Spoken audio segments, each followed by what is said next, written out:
Welcome to Chapter 13, The Consolidation Attempt. 6 years after Gilgamesh's death. Partnership survival, 19%. Enhanced representatives make logical argument, biological capability should determine authority. Enhanced cognition enables better governance. Enhanced longevity provides institutional memory. Efficiency serves all populations through capable leadership. Baseline representatives make moral argument, beings matter equally regardless of capability. Democracy means participation, not optimization. This is the story of how every generation rediscovers efficiency's appeal. And how logical arguments sound reasonable until bodies prove optimization's cost. Let's begin. Chapter 13, The Consolidation Attempt. The Proposal. Partnership Council Chamber, Uruk morning, first day of emergency session. The morning sun cast angular shadows through the chamber's high windows, geometric patterns of light and dark falling across 150 beings gathered in concentric rings around the central platform. Enhanced humans occupied the inner ring, 50 of them sitting with the unconscious stillness that came from cognitive processing operating faster than physical movement could express. Baseline humans filled the outer rings, 71 representatives whose constant small movements betrayed the active mental effort required to process debate conducted at enhanced speeds. Between both groups, 29 hybrids sat in deliberate isolation, neither population nor quite separate from either, biological bridges treated as functional necessities rather than valued participants. 30 years. 3 decades since Gilgamesh had died in this very chamber, surrounded by all three populations choosing presence over separation despite biology suggesting otherwise. His final words had asked whether conscious choice could outlive the chooser, whether institutions could maintain partnership without the founder's personal authority stabilizing them. Today would answer that question. Enkidu stood at the chamber center where his father had died, 62 years old by chronological measurement but appearing physically 40 through enhanced cellular repair that delayed aging while never preventing it entirely. The same genetic modifications that gave him decades his father never enjoyed also gave him processing speed that made baseline deliberation feel glacial, coordination advantages that made baseline administration feel inefficient, and accumulated wealth that made baseline economic competition feel futile. He'd spent 30 years watching a partnership survive despite biology making hierarchy easier than equality. Spent 3 decades navigating constitutional crises his father had predicted would test institutions after the founder's death. Spent thousands of hours debating enhanced representatives who wanted efficiency and baseline representatives who wanted equity, watching both populations exhaust themselves maintaining an equilibrium that required constant effort, preventing collapse into consolidation that biology enabled naturally. His father had believed partnership could work if both populations chose it consciously, continuously, and deliberately. Enkidu no longer shared that belief. Conscious choice was exhausting. Biology didn't negotiate. And 30 years of evidence suggested that pretending temporary biological differences didn't exist only created tension that acknowledging differences could relieve.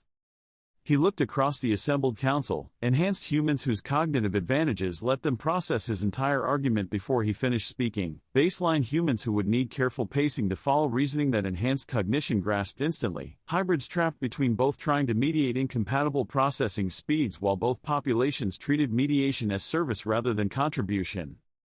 This moment had been 3 decades in preparation.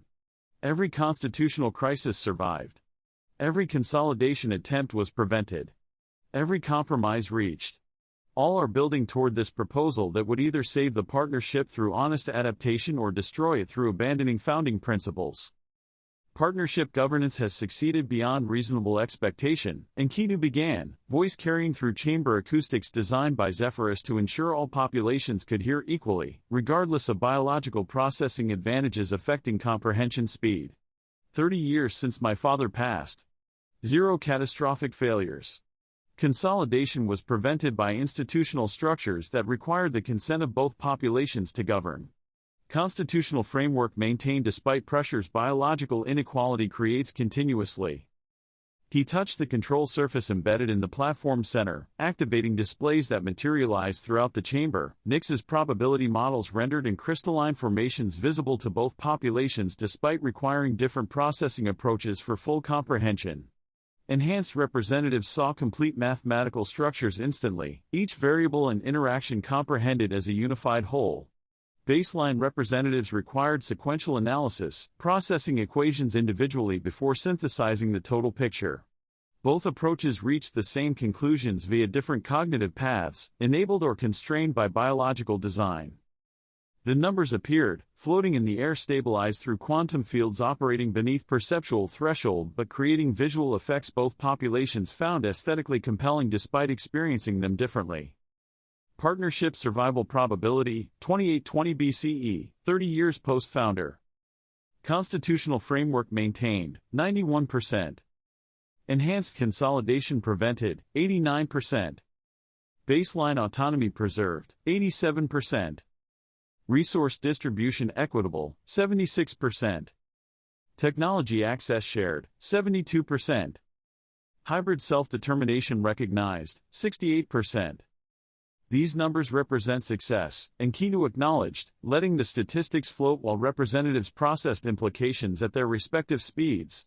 Partnership institutions prevented the worst-case scenarios my father feared when dying. Enhanced populations haven't seized control through capability advantages. Baseline populations haven't fragmented through vulnerability disadvantages. Hybrid populations haven't been squeezed between incompatible categories until service became oppression. Shearer watched from the baseline section, 63 years old, visibly weighing, with a posture that contrasted sharply with that of enhanced peers who remained physically vigorous at equivalent chronological ages. He'd been Gilgamesh's friend, had stood at this founder's deathbed, had spent 3 decades fighting every enhanced attempt to formalize biological hierarchy into political structure. Experience taught recognition of rhetorical patterns, opening with concessions, establishing credibility by acknowledging success, building a foundation for the actual proposal, and making concessions appear moderate by comparison. This was a rhetorical trap. Enkidu wasn't praising the partnership's success to celebrate achievements. He was praising the partnership's survival to argue that mere survival wasn't sufficient justification for maintaining the current framework. But success in maintaining current equilibrium, Enkidu continued, voice shifting subtly as transition approached from praise to critique, doesn't mean current equilibrium is optimal. Doesn't mean alternative arrangements couldn't serve both populations better. Doesn't mean partnership principles require specific implementation continuing indefinitely despite evidence suggesting improvements are possible. He gestured, and displays shifted to show specific examples drawn from 3 decades of partnership governance. Great Pyramid construction, 2560 BCE, 260 years ago. The image materialized, a massive limestone structure rising from the desert, a monument requiring coordination across thousands of workers over decades of sustained effort. Magnificence undermined by numbers appearing beside the image. Project duration, 23 years. Workers employed, peak 12,000, average 7,300. Enhanced foreman, 147. Baseline workers, 12,000 plus. Construction deaths, 47. We built monuments requiring coordination across thousands of workers over decades, Enkidu said, voice carrying throughout the chamber while baseline representatives studied statistics that enhanced representatives had already processed and moved beyond. Enhanced foreman coordinating baseline labor, achieving what neither population could accomplish independently. Partnership enabling cooperation that created civilization's greatest architectural achievements. He paused, letting success register before introducing complication. 47 workers died in accidents that enhanced reflexes might have prevented. Fell from heights, enhanced equilibrium could navigate safely. Crushed by loads, enhanced strength could be controlled precisely. Killed by coordination failures, enhanced processing could anticipate and prevent. Partnership insisted on inclusive labor allocation rather than optimal safety protocols. We chose baseline participation over baseline survival. 47 families lost providers because we prioritized political principle over practical protection. Aga stood immediately, baseline scholar, 71 years old, Gilgamesh's friend who developed the baseline dignity philosophy during the founder's lifetime and spent 3 decades refining arguments against a capability-based hierarchy. His movements were careful, measured, joints protesting 7 decades of baseline aging, while enhanced peers decades older moved with ease, biology granted selectively. That inclusive labor you critique, Aga said, voice carrying authority earned through a lifetime defending baseline autonomy, prevented enhanced monopolization of monumental construction. prevented the creation of permanent dependency where baseline populations required enhanced leadership for accomplishing any significant endeavor. 47 deaths are a tragedy. Enhanced control, creating permanent baseline subordination, would be a catastrophe, eliminating the baseline agency. I'm not arguing for eliminating baseline participation, Enkidu replied, enhanced processing allowing him to anticipate objection before Aga finished articulating it. I'm questioning whether insisting both populations participate equally in all endeavors serves anyone when biology makes equal participation require accepting suboptimal outcomes or preventable casualties. Partnership currently requires both populations to perform identical functions, despite biological differences that make identical performance impossible. That policy killed 47 workers who baseline safety protocols might have saved if we'd acknowledged that baseline workers required different protections than enhanced coordinators. The display shifted again. Indus Valley Grid Cities, 2600 BCE to 220 BCE. Aerial perspectives appeared, precisely planned cities with straight streets, uniform buildings, and sophisticated drainage systems. Beautiful in geometric perfection. Compromised and lived experience. Enhanced districts. Drainage, multi-level systems preventing flooding. Materials, fired brick, stone foundations, copper fittings. Positioning, high ground, optimal solar exposure. Maintenance, complex systems requiring enhanced coordination. Baseline districts. Drainage, simple channels prone to occasional flooding. Materials, mud brick, wood supports, bronze fittings. Positioning, lower elevations, adequate but suboptimal placement. Maintenance, accessible systems manageable with baseline capabilities. Partnership designed grid cities housing both populations with sophisticated urban planning, Enkidu continued. Enhanced districts received superior infrastructure because enhanced coordination enabled managing complex systems. Baseline districts received functional but inferior infrastructure because the partnership demanded equitable investment despite capability differences, making equity more expensive than optimization. We built a compromise architecture where neither population received optimal infrastructure because we insisted both receive equivalent investment despite having different requirements.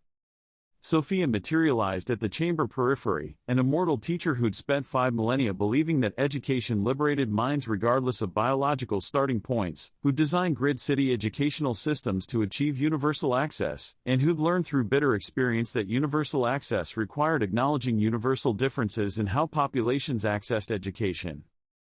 I designed those cities attempting to serve both populations equally, she said, quantum form taking solid appearance as guilt drove materialization from habitual invisibility into visible presence. Her voice carried weight earned through millennia of witnessing good intentions produce unintended consequences that idealism had blinded her to anticipating. Enhanced districts needed complex systems to utilize their enhanced capabilities fully. Baseline districts needed accessible systems manageable with baseline processing. Partnership mandate required equitable investment. I built a compromise satisfying neither population while claiming to serve everyone. She gestured toward displays showing infrastructure comparisons. Enhanced districts received sophisticated but not optimal systems because the partnership prevented building at full enhanced capability. Baseline districts received adequate but inferior systems because equitable investment meant baseline populations received the same resource allocation, even though they required different approaches to achieve equivalent quality of life. I created architectural inequality while claiming universal access. Enkidu is correct that the partnership's current implementation does not serve either population optimally. Whether his proposal improves outcomes or worsens them remains a question requiring honest assessment rather than defensive rejection. Zephyrus manifested beside Sophia, an immortal architect whose designs had shaped civilizations, whose recent recognition of how technical choices carried political implications had transformed from optimization advocate to someone questioning whether optimization justified the outcomes it produced. I built enhanced districts optimally because enhanced cognition enabled handling complex systems, he admitted, voice carrying frustration with himself for choices made without recognizing their implications. Built baseline districts simply because baseline processing required accessible rather than optimal design. Called it appropriate technology, different approaches serving different populations. was really biological hierarchy expressed architecturally, enhanced populations receiving sophisticated systems, baseline populations receiving simplified systems, both populations understanding that sophistication indicated superiority even when claiming appropriateness indicated respect. He pulled up his own design archives, hundreds of cities across 6,000 years, each showing the same pattern: enhanced districts complex and capable, baseline districts functional and straightforward, architectural language communicating biological hierarchy regardless of stated commitment to equality. Enkidu is citing my failures as evidence for his proposal, Zephyrus said quietly. Makes me complicit in an argument I oppose philosophically, even while acknowledging factually. I designed an inequality claiming technical necessity. He's arguing inequality should be formalized institutionally rather than maintained through technical decisions presented as neutral choices. Different approaches that reach the same outcome: biological advantages determine spatial allocation, resource distribution, and capability recognition. The question is whether honesty about what we're doing makes the situation better or worse than the current approach of maintaining hierarchy while claiming equality. Enkidu pressed the opening Zephyrus had provided. I'm not blaming immortals for designing cities serving different populations differently. I'm arguing that pretending both populations need identical infrastructure when biology makes capabilities different is creating mediocrity for enhanced humans while creating inadequacy for baseline humans. Segregation by capability, letting enhanced populations build optimally for enhanced needs while letting baseline populations build appropriately for baseline capabilities, would serve both better than compromise serving neither. The word landed like a physical impact: segregation. Not specialization. Not capability-based allocation. Not appropriate differentiation. Segregation. The proposal hung in chamber air while 150 beings processed implications rippling outward from a single word that carried centuries of meaning, that evoked historical patterns both populations recognized as partnership's fundamental alternative, that named directly what compromise had maintained indirectly through 3 decades of constitutional frameworks claiming equality while implementing hierarchy. Silence stretched. Enhanced representatives processed instantly but hesitated responding immediately. Baseline representatives required additional seconds to comprehend the full scope before formulating reactions. Hybrid sat trapped between both, understanding enhanced recognition and baseline horror simultaneously, bearing the burden of seeing both perspectives without the ability to determine which deserved priority. Shearer stood slowly, aged joints protesting movement, while enhanced peers, decades older, moved effortlessly. The physical contrast embodied argument more powerfully than words could express: biological inequality made visible through the mortality gap that partnership acknowledged but couldn't eliminate, that constitutional protections couldn't prevent, that institutional equality couldn't erase through political declaration. You want formal segregation, Shearer said, voice carrying throughout the chamber despite breath that labored more than enhanced peers required. Want to institutionalize the biological hierarchy that the partnership currently constrains constitutionally. Want to make official what inequality is currently maintained informally. That's what you're proposing. Not optimization. Not specialization. Segregation based on biological advantage that some populations possess through design, while others lack through the same design, deliberately creating inequality.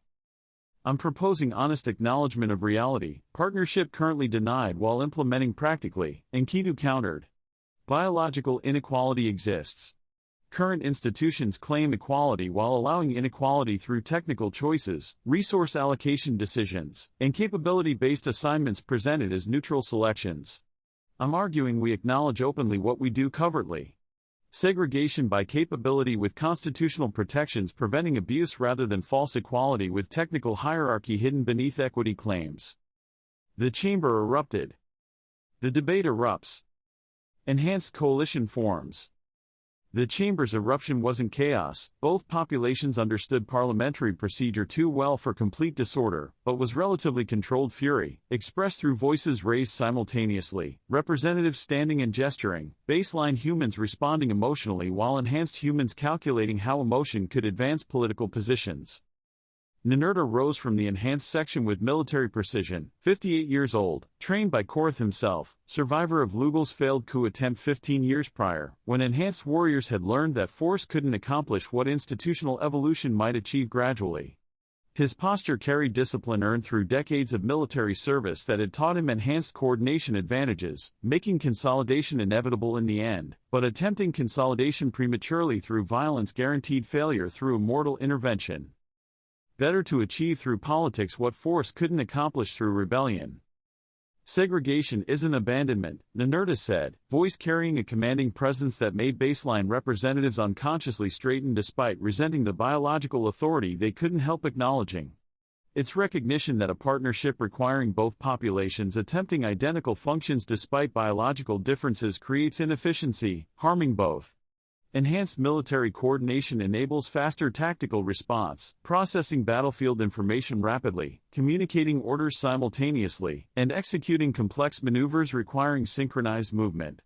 Baseline military participation provides a distributed presence in local knowledge, intimate terrain understanding, recognition of community patterns, and the building of relationships requiring sustained personal contact. Both valuable. Both necessary. Why insist both populations do both when specialization serves partnership better than forced uniformity?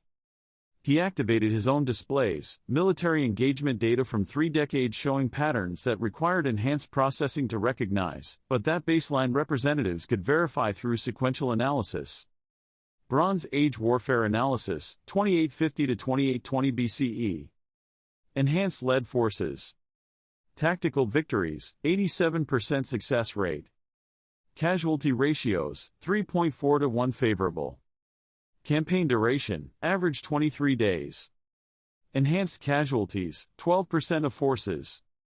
Baseline casualties, 31% of forces. Mixed command forces, partnership standard. Tactical victories, 71% success rate. Casualty ratios, 1.8 to 1 favorable. Campaign duration, average 41 days. Enhanced casualties, 18% of forces. Baseline casualties, 39% of forces. Baseline lead forces. Tactical victories, 54% success rate. Casualty ratios, 1.1 to 1 favorable. Campaign duration, average 67 days.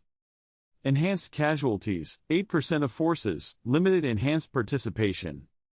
Baseline casualties, 47% of forces. Partnership military integration means baseline soldiers die at higher rates serving under mixed command than they would under baseline command with baseline tactics, Ninurta said, letting statistics speak horror that words couldn't adequately convey. Enhanced coordination optimizes for victory. Baseline soldiers can't execute enhanced tactics safely. The result is baseline casualties serving an enhanced strategy. Segregation by capability, enhanced forces using enhanced tactics, baseline forces using baseline tactics, would save baseline lives currently lost attempting to execute maneuvers biology makes dangerous for populations lacking enhanced reflexes and coordination. Scherer's response came immediately, voice sharp with recognition of truth weaponized for consolidation purposes. Those statistics compare integrated forces to baseline forces fighting independently. You're not proposing baseline military autonomy, you're proposing enhanced military supremacy with baseline forces relegated to support roles. Local knowledge and sustained personal contact are euphemisms for reconnaissance and occupation duties while enhanced forces control actual combat operations. That's not specialization. That's subordination. It's honest allocation matching capabilities to requirements, Ninurta countered. Enhanced reflexes make enhanced soldiers better at direct combat. Baseline local knowledge makes baseline soldiers better at sustained presence. Pretending both populations should do both equally means baseline soldiers die while attempting enhanced tactics, while baseline limitations constrain enhanced coordination. Capability-based assignment serves both populations better than equity-based assignment, killing people for political symbolism.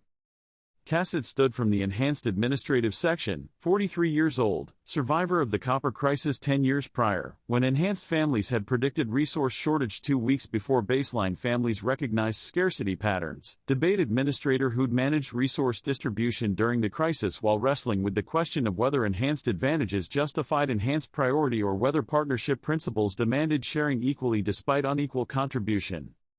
Resource crisis proved this practically, Cassett said, pulling up economic data from the copper shortage that had tested partnership principles when scarcity made sharing expensive. Enhanced families predicted copper scarcity 2 weeks before baseline families recognized a shortage. Partnership governance prevented the enhanced from securing copper for those 2 weeks because acting without baseline consent violated constitutional requirements for joint decision-making.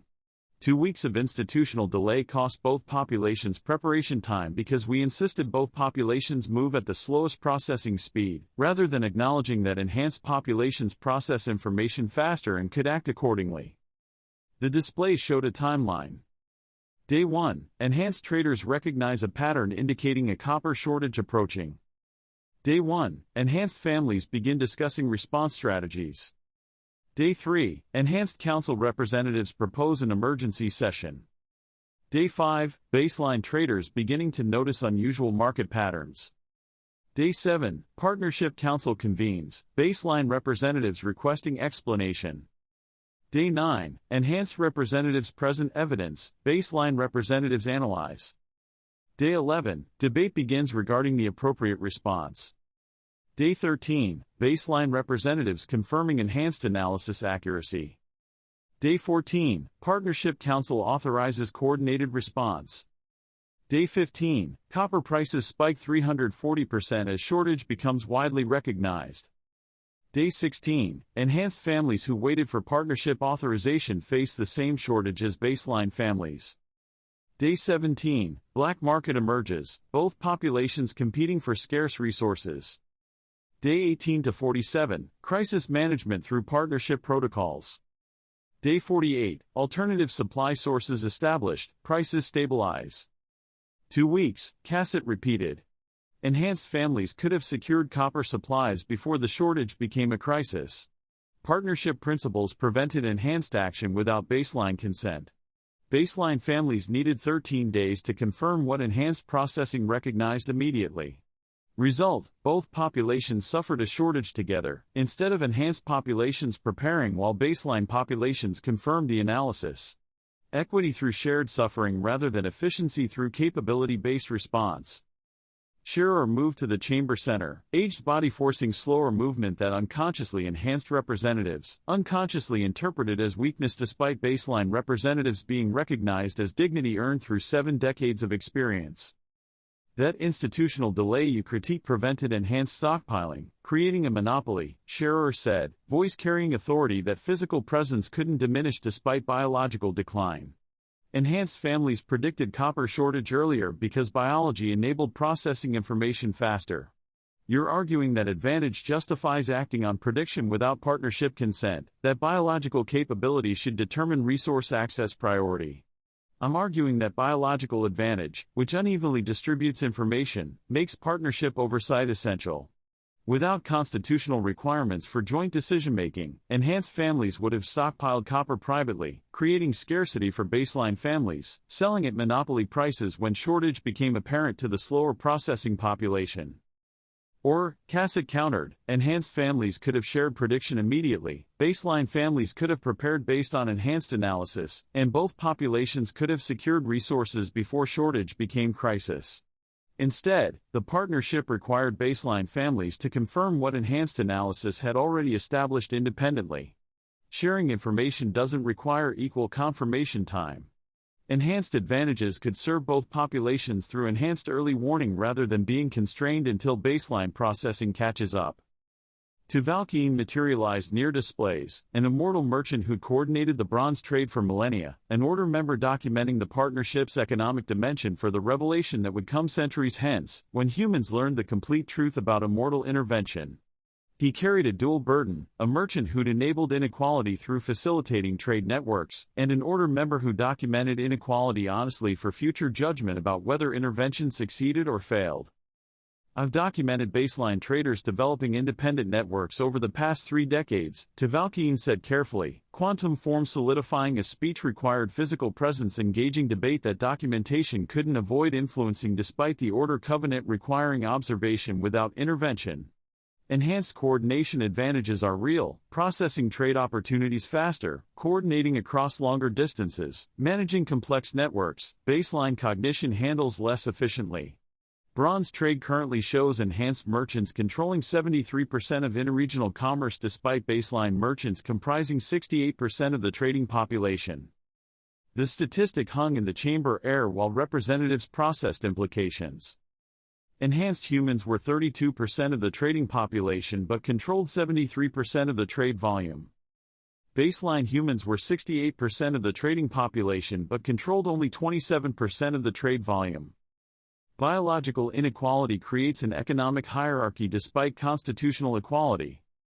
But baseline traders adapted, Tvealkeen continued, displaying shifting to show networks that enhanced coordination had missed initially.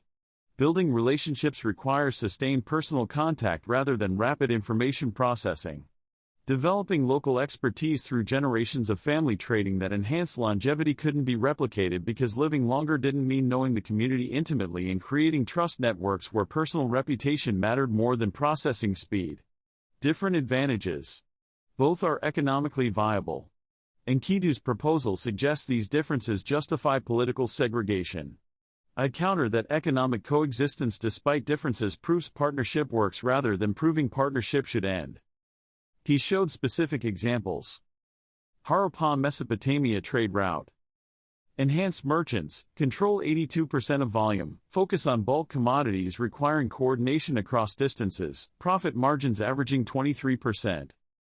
Baseline merchants, control 18% of volume, focus on specialized goods requiring local knowledge, profit margins averaging 31%. Anatolia, Egypt trade route. Enhanced merchants, control 69% of volume, rapid response to price fluctuations, profit margins averaging 19%.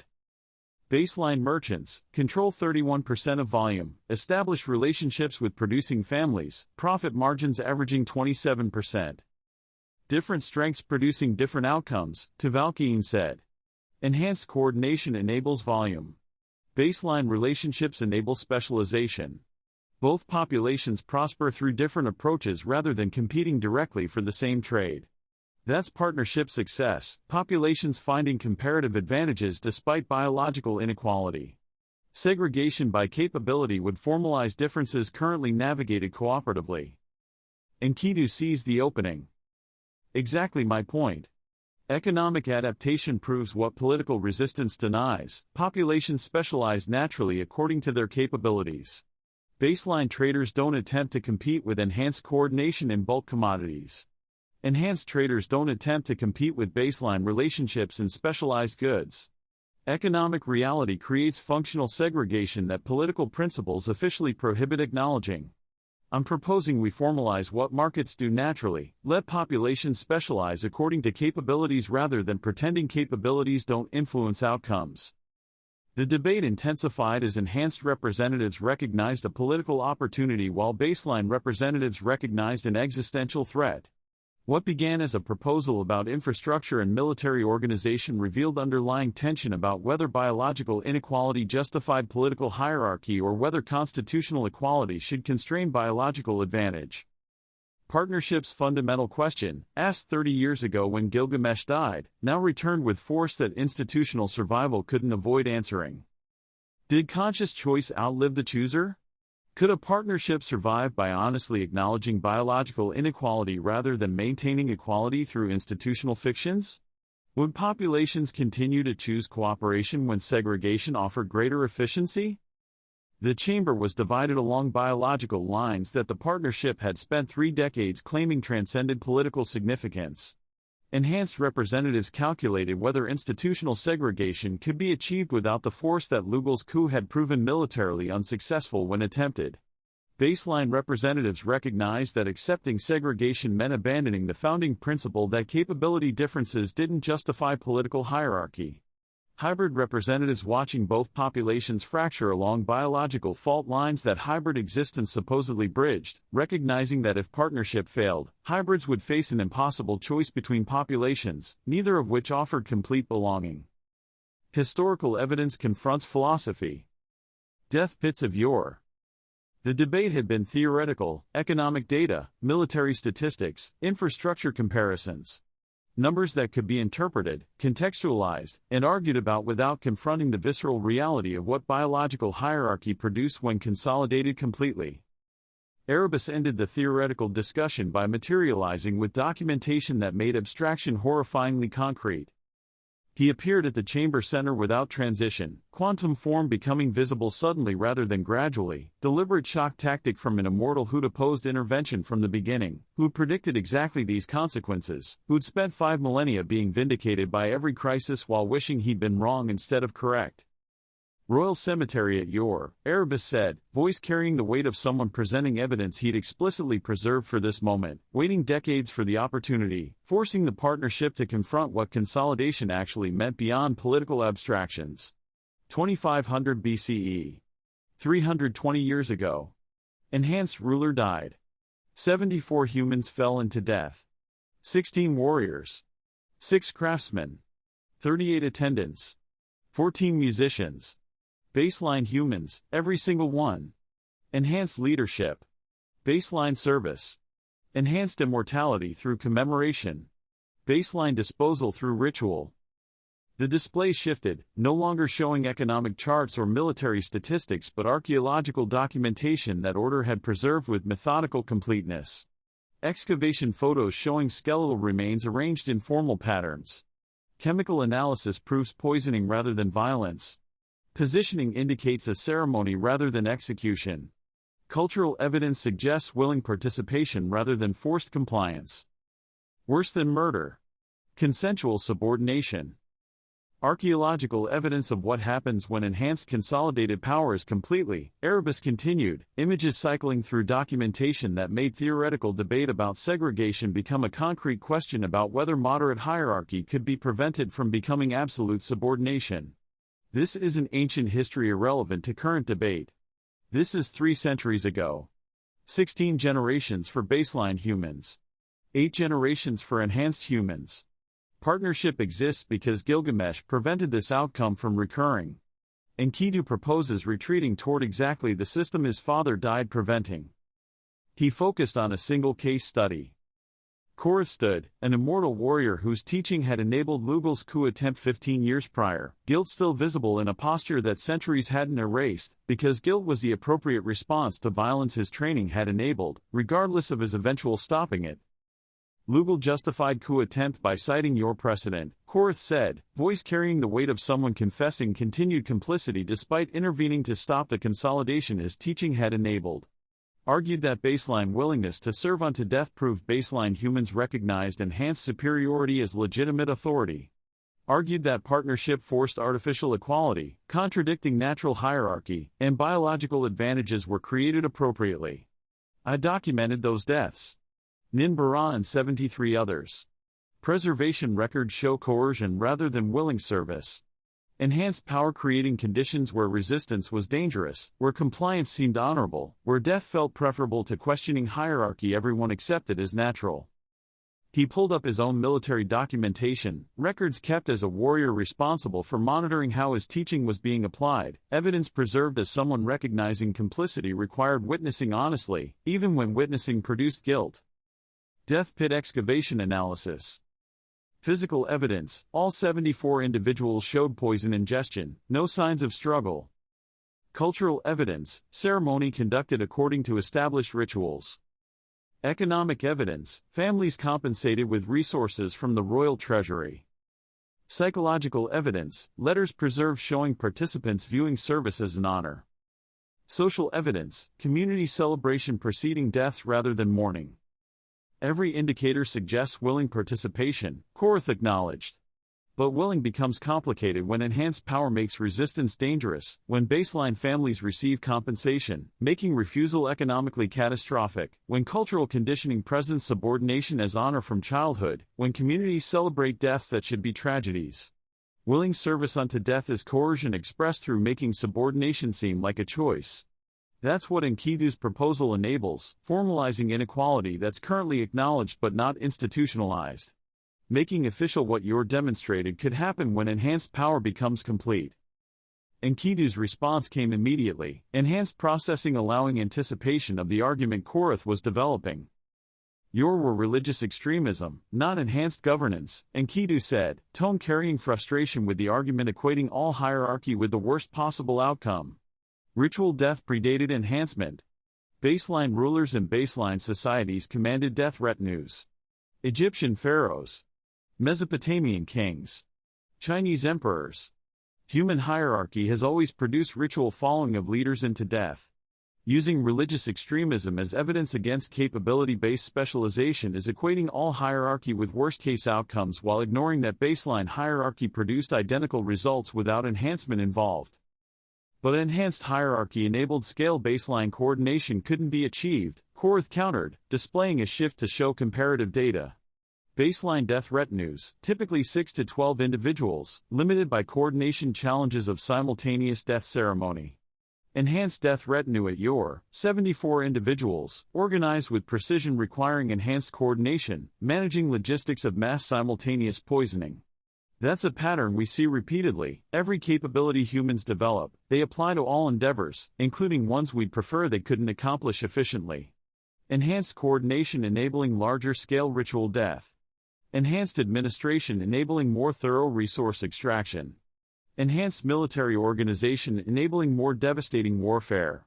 Biological advantages amplify everything humans do, including things that partnership was designed to prevent. Siduri stood from the hybrid section, 34 years old, daughter of an enhanced father and a baseline mother, a bridge between populations who experience both perspectives without fully belonging to either. Her positioning between sections was deliberate. Hybrid representatives didn't fully integrate with either population, occupying physical and political space between groups they supposedly connected, but that treated connection as service rather than recognizing bridges as beings with their own perspectives deserving consideration. Your happened 3 centuries ago, Siduri said, voice carrying exhaustion that mediation produced when both populations demanded bridge service while neither valued bridge burden. Partnership exists because founders recognize what happens when they are enhanced and consolidate completely. Gilgamesh built institutions preventing your scale subordination from recurring. Now Enkidu proposes dismantling those institutions, arguing that moderate segregation won't become absolute consolidation. Your proves moderate hierarchy becomes absolute subordination within generations once biological advantage is formalized politically rather than constrained constitutionally.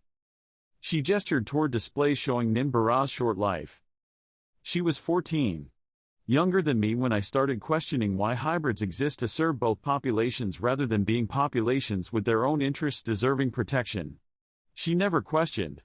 Accepted subordination as natural because enhanced power made questioning dangerous, and culture made acceptance honorable.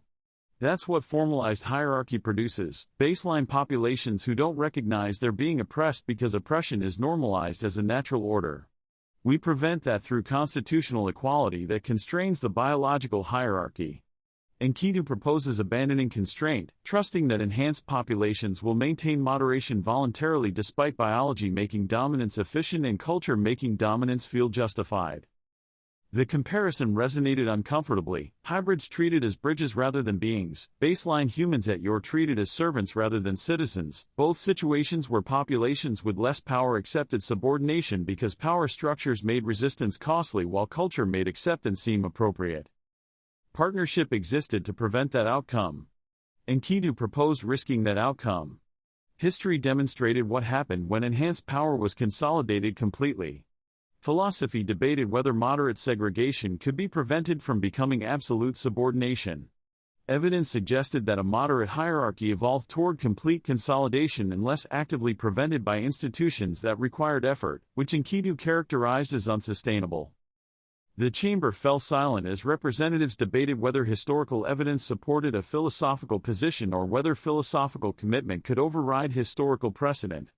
Enhanced representatives to calculate whether the segregation proposal could be modified to address baseline concerns without abandoning the efficiency gains the segregation promised. Baseline representatives recognized that refusing all change might produce a crisis, forcing consolidation rather than preventing it.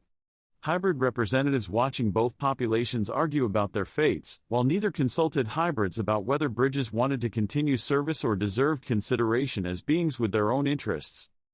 30 years since Gilgamesh died, asking whether conscious choice outlived the chooser. 320 years since Yor demonstrated what happened when enhanced consolidation was completed without institutional constraints. 6,000 years since immortals arrived, creating a biological hierarchy that humanity had spent millennia learning to navigate without partnership, offering a framework for managing ethically. History provided evidence. Philosophy offered interpretation. Politics demanded a decision. The debate continued. Additional perspectives. Cassett, regional baseline perspective. Cassett stood from the baseline section, 58 years old, representative from Cyprus mining regions where copper depletion had produced an economic transition that urban populations experienced as an inconvenience but peripheral communities experienced as a catastrophic disruption requiring complete economic reorganization. Consolidation proposal frames biological hierarchy as serving both populations equally, Cassett said, voice carrying experience from managing resource crises at a regional scale, where enhanced coordination advantages manifested differently than urban centers suggested. But equality depends on perspective. From Uruk's position, urban center where enhanced and baseline populations interact daily, where infrastructure serves both, where proximity advantages benefit everyone, consolidation might appear mutually beneficial. From the Cyprus perspective, a peripheral region 3 weeks travel distant, where enhanced coordination reaches only through trade networks that concentrate wealth centrally, while extraction occurs peripherally, where baseline communities maintain autonomy through geographic separation from enhanced administration, consolidation would formalize the extraction relationship, making permanent what geographic distance currently makes negotiable. The copper crisis taught Cyprus communities that enhanced early warning serves their interests first. Your families, he gestured toward the enhanced section, secured copper supplies 2 weeks before baseline families learned the shortage was approaching. Not through malice, through information processing revealing patterns we couldn't see yet. But outcomes were the same: enhanced stockpiling, baseline scarcity, regional communities bearing costs while urban centers maintained supply. Capability-based segregation would make that pattern constitutional rather than circumstantial. It would eliminate geographic autonomy that peripheral regions maintain through distance, requiring enhanced coordination and expending effort to reach us. Would formalize hierarchy where enhanced interests determine resource allocation without peripheral baseline communities retaining veto power that partnership currently grants, despite biology making veto inconvenient for enhanced efficiency. Several baseline representatives nodded, regional perspective resonating with experiences that urban populations didn't share, despite the partnership claiming to serve all territories equally. The consolidation debate was occurring in the Uruk chamber. Still, implementation would affect peripheral communities differently from urban centers, creating geographic inequality that biological inequality would compound through optimization, serving population concentrations where enhanced coordination advantages function most effectively. Lyra, hybrid intervention during debate. Lyra stood from the hybrid section, 38 years old, had questioned the mediation role for years, and refused to remain silent. At the same time, both populations debated her existence without consulting hybrid perspectives, except as anticipated votes supporting whatever compromise populations reached independently. Capability-based segregation creates binary classification, Lyra said, voice carrying frustration from decades of being treated as a bridge rather than a person, a function rather than a population with independent interests requiring accommodation. Enhanced humans. Baseline humans. A constitutional amendment would formalize those categories. Where do hybrids fit? I'm the daughter of an enhanced mother and a baseline father. Cognitive processing 174% baseline speed, faster than baseline, slower than enhanced. Lifespan 118 years projected, longer than baseline, shorter than enhanced. Cellular repair intermediate, aging slower than baseline parents, faster than enhanced relatives. Am I an enhanced human because my mother's genetics dominate partially? Am I a baseline human because my capabilities don't match those of fully enhanced processing? The amendment doesn't address hybrid classification, despite proposing a system in which classification determines treatment legally. Practical question: which districts would hybrids occupy under segregation? Enhanced districts optimized for enhanced processing, requiring mathematics, I can't perform as efficiently. Baseline districts designed for baseline limitations, I've exceeded them through partial enhancement. Neither adequately serves hybrid needs, we'd be too slow for enhanced optimization, too fast for baseline accessibility, trapped between categories your binary thinking erases, despite hybrids representing 11% of the partnership population. Political question: how would hybrids vote under a capability-based representation system? Enhanced block includes hybrids because we process faster than baseline? Baseline block includes hybrids because we lack full enhanced advantages? Hybrid representation proportional to intermediate capabilities calculated. How exactly when capability measurement itself assumes binary that hybrid spectrum contradicts? Biological question. I'm experiencing fertility challenges affecting all hybrid women, a 27% reduction compared to both parent populations. If segregation formalizes categories, does partnership address hybrid fertility as an enhanced problem requiring enhanced medical resources or as a baseline problem requiring baseline accommodation? Neither population currently claims responsibility, despite both creating hybrids through reproduction across the biological divide, a genetic incompatibility that is increasingly complicating matters. You're debating segregation without acknowledging that we exist, complicating your binary framework. Enhanced human C capability justifying hierarchy. Baseline human C capability differences requiring partnership protection. Hybrid C binary thinking erasing the spectrum that we embody physically, socially, and politically. The amendment fails to address the hybrid existence, despite proposing constitutional restructuring that affects all three populations. That's not oversight, that's both populations treating hybrids as an inconvenient complication rather than recognizing that our existence proves partnership is a biological reality regardless of whether it's a political preference. Chamber-absorbed intervention, both enhanced and baseline representatives, uncomfortable with hybrid representative forcing acknowledgement that consolidation debate assumed a binary, that partnership's biological reality contradicted, as hybrid population demonstrated a spectrum that classification couldn't accommodate without erasing 11% of beings whose existence complicated efficiency that binary thinking enabled. Mira, younger baseline engineer perspective. Mira stood from the baseline section, 49 years old, an infrastructure engineer who maintained systems Zephyrus had designed decades prior, who understood technical specifications well enough to recognize that infrastructure inequality wasn't a biological inevitability but a resource allocation choice that initial construction had made, favoring enhanced districts. Infrastructure comparison and Kidu presented, Mira said, activating her own displays showing the same Indus Valley grid cities from a different analytical perspective, demonstrates resource allocation priority rather than biological necessity. Enhanced districts have superior drainage, not because baseline populations couldn't manage complex systems, but because they were built first with more resources allocated optimally. Look at the construction timeline. She highlighted dates showing enhanced district completion preceding baseline district construction by 5 years. Enhanced infrastructure received initial investment when resources were abundant, craftsmen available, and materials prioritized. Baseline districts received the remaining resources after enhanced optimization consumed most of the budget, skilled labor, and high-quality materials. That's not baseline inability to manage complexity. That's the baseline population receiving infrastructure design with the remaining resources after enhanced needs are satisfied. We're capable of maintaining sophisticated systems. I currently maintain enhanced district infrastructure, and when repairs require expertise, enhanced engineers don't possess it because maintenance requires different skills than design.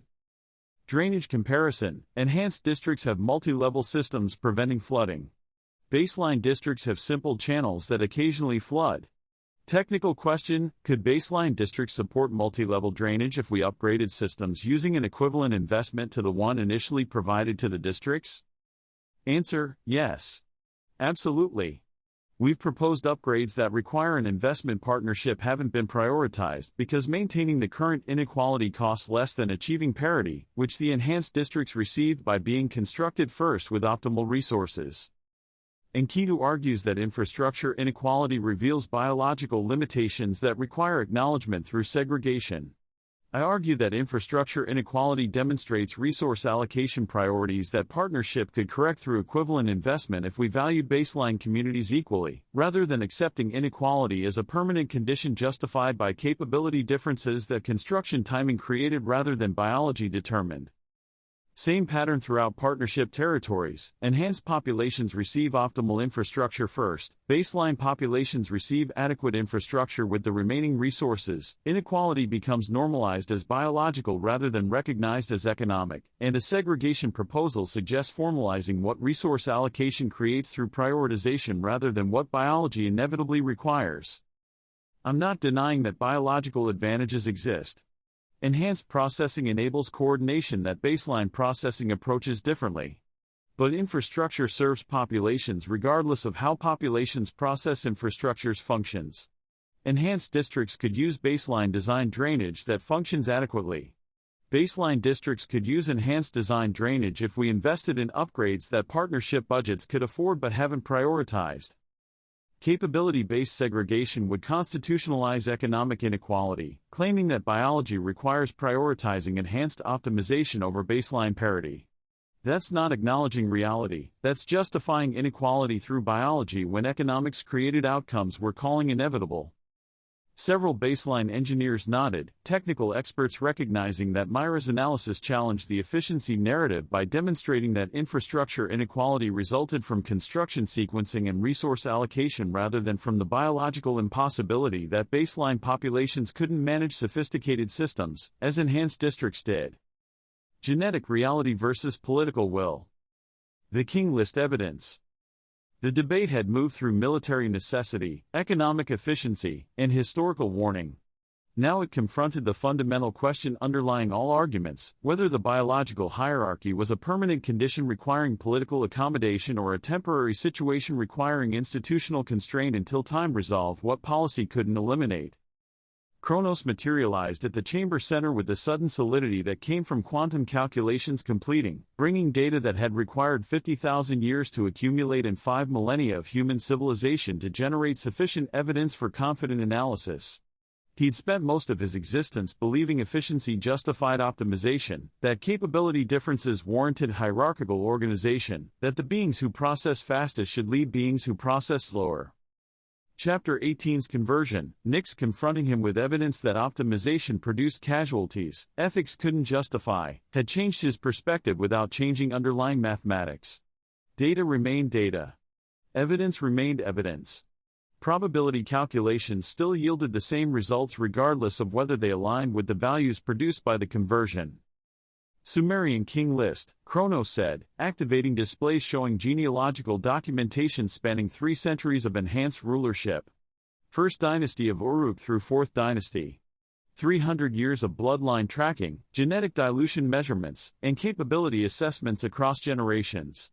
Data showing enhancement's long-term trajectory that partnership must account for when deciding whether biological hierarchy justifies political segregation. The displays materialized, not just names and dates but complete genetic profiles showing how enhancement degraded across generations through reproduction with baseline populations. First dynasty of Uruk, 2900 BCE, 80 years ago. Gilgamesh, enhanced ruler.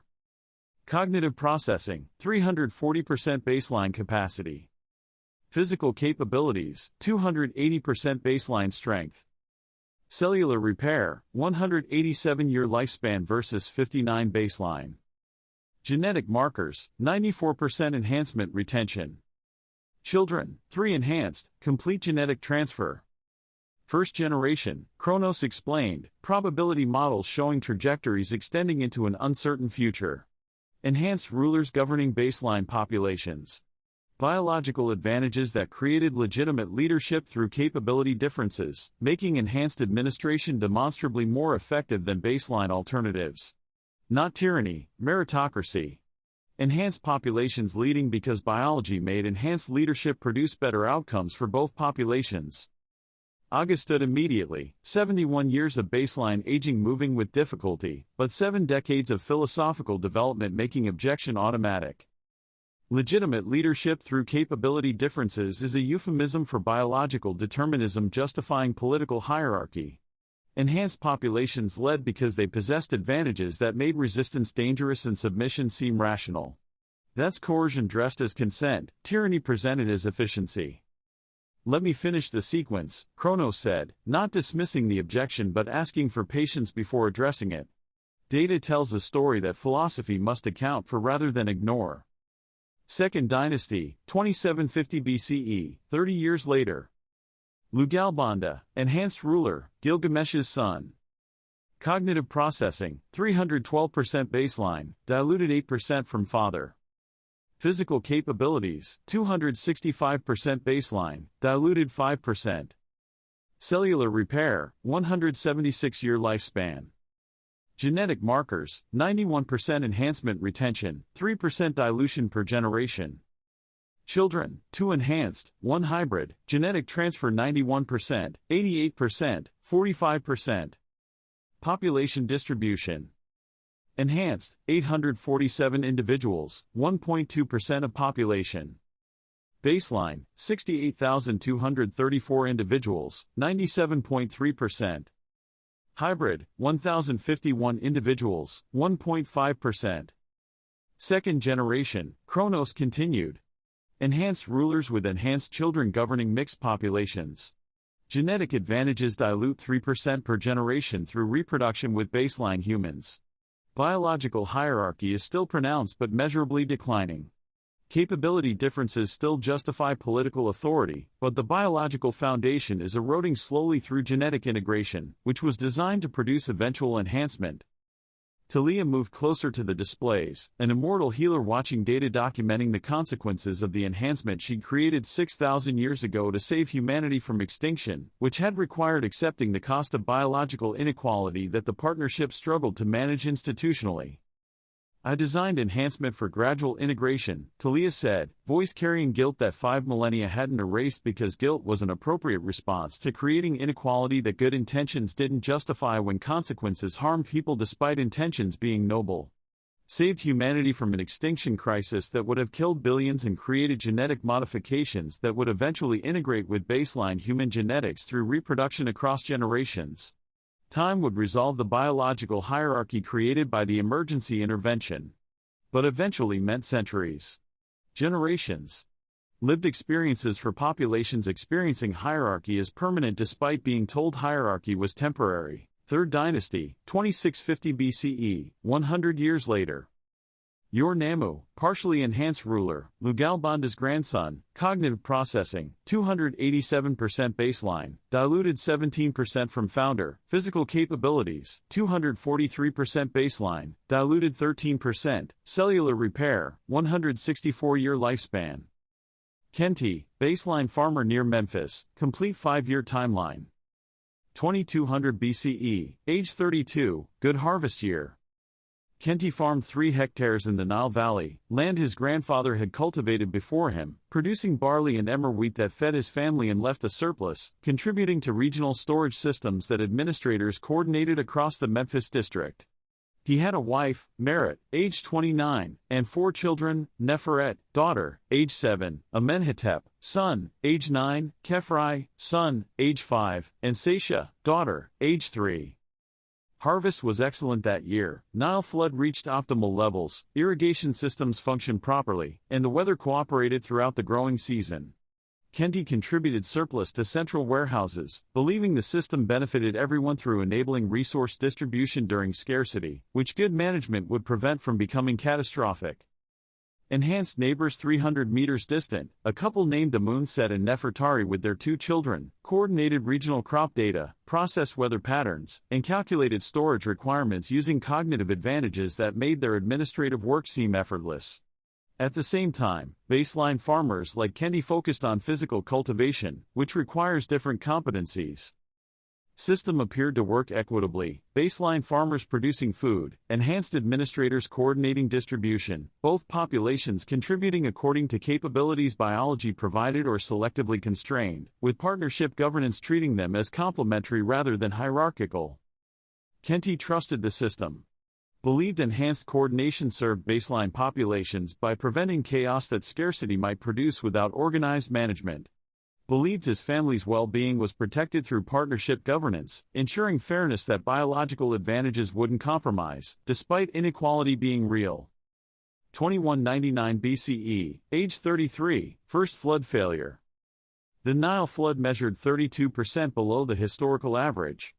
Agricultural output was reduced by 41% throughout the valley, affecting 3.2 million people who depend on annual flooding for irrigation. Enhanced administrators recognized the pattern immediately through cognitive processing, analyzing years of hydrological data and revealing trends that baseline observations might eventually identify through slower, sequential assessment. They began restricted distribution, prioritizing urban centers where enhanced coordination was concentrated, while rural baseline communities awaited authorization required by partnership governance before emergency measures could proceed constitutionally. Kenty's harvest was reduced but not catastrophic. His family survived on reduced portions, children showed no malnutrition yet, and surplus contributions to warehouses were minimal. Still, family needs were met adequately, though the shortage substantially reduced comfort. Enhanced neighbors had also experienced reduced harvests but had processed the implications of the shortage months earlier through data analysis, revealing that a single-year failure might indicate a multi-year pattern requiring preparation that baseline assessment hadn't yet recognized, due to a lack of cognitive advantages that enable pattern recognition from incomplete data. Amunset and Nefertari began quietly stockpiling, not through hoarding maliciously but by recognizing early what Kenty would eventually understand: the system was failing, scarcity was coming, survival required preparation that enhanced foresight, and this required beginning immediately. Kenty noticed that enhanced neighbors seemed less concerned about the shortage than baseline families showed. Attributed it to enhanced wealth, providing a buffer, rather than recognizing that it reflected enhanced information processing, revealing a pattern baseline understanding hadn't grasped yet. 2198 BCE, age 34, second failure. Second consecutive flood failure. Nile levels are 38% below average. Regional output reduced 57% compared to normal years. Central warehouses distribute stored reserves, but the allocation is insufficient to meet all needs simultaneously. Kenty's children began showing malnutrition, not severe yet, but visible through reduced energy, slower growth, and increased illness susceptibility that adequate nutrition would have prevented. Neferet, age 8 now, stopped growing according to expected patterns. Amenhotep, age 10, showed listlessness that worried Merit. Kenty applied for emergency allocation from the central warehouses. Process required paperwork, assessment, and approval from administrators, prioritizing distribution according to need calculations to enhance processing efficiency. Still, constitutional requirements constrained, preventing an immediate response until baseline verification was completed independently, confirming the accuracy of the enhanced assessment. Enhanced neighbors 300 meters away still appeared well-fed. Their children showed no signs of malnutrition. Amunset's stockpiling from the previous year proved prescient. They had food reserves that Kenty lacked, thanks to enhanced early warning, enabling preparation. Baseline populations couldn't begin until the shortage became obvious through direct experience rather than being predictable through data analysis revealing patterns before manifestation.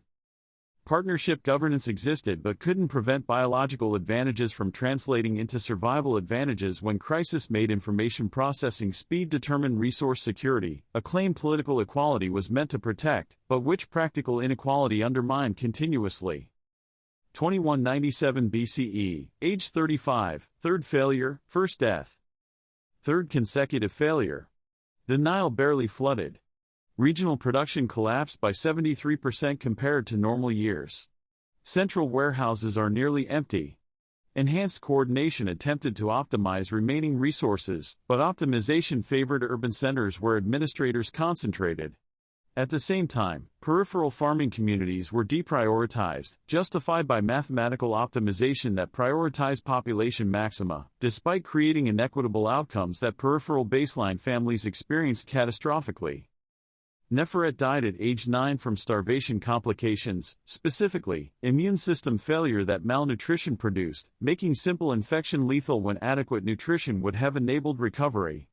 She died in her parents' arms after 3 weeks of progressive weakness that baseline medicine couldn't reverse without food supplementation that the emergency allocation system hadn't provided despite applications Kenty had submitted months prior.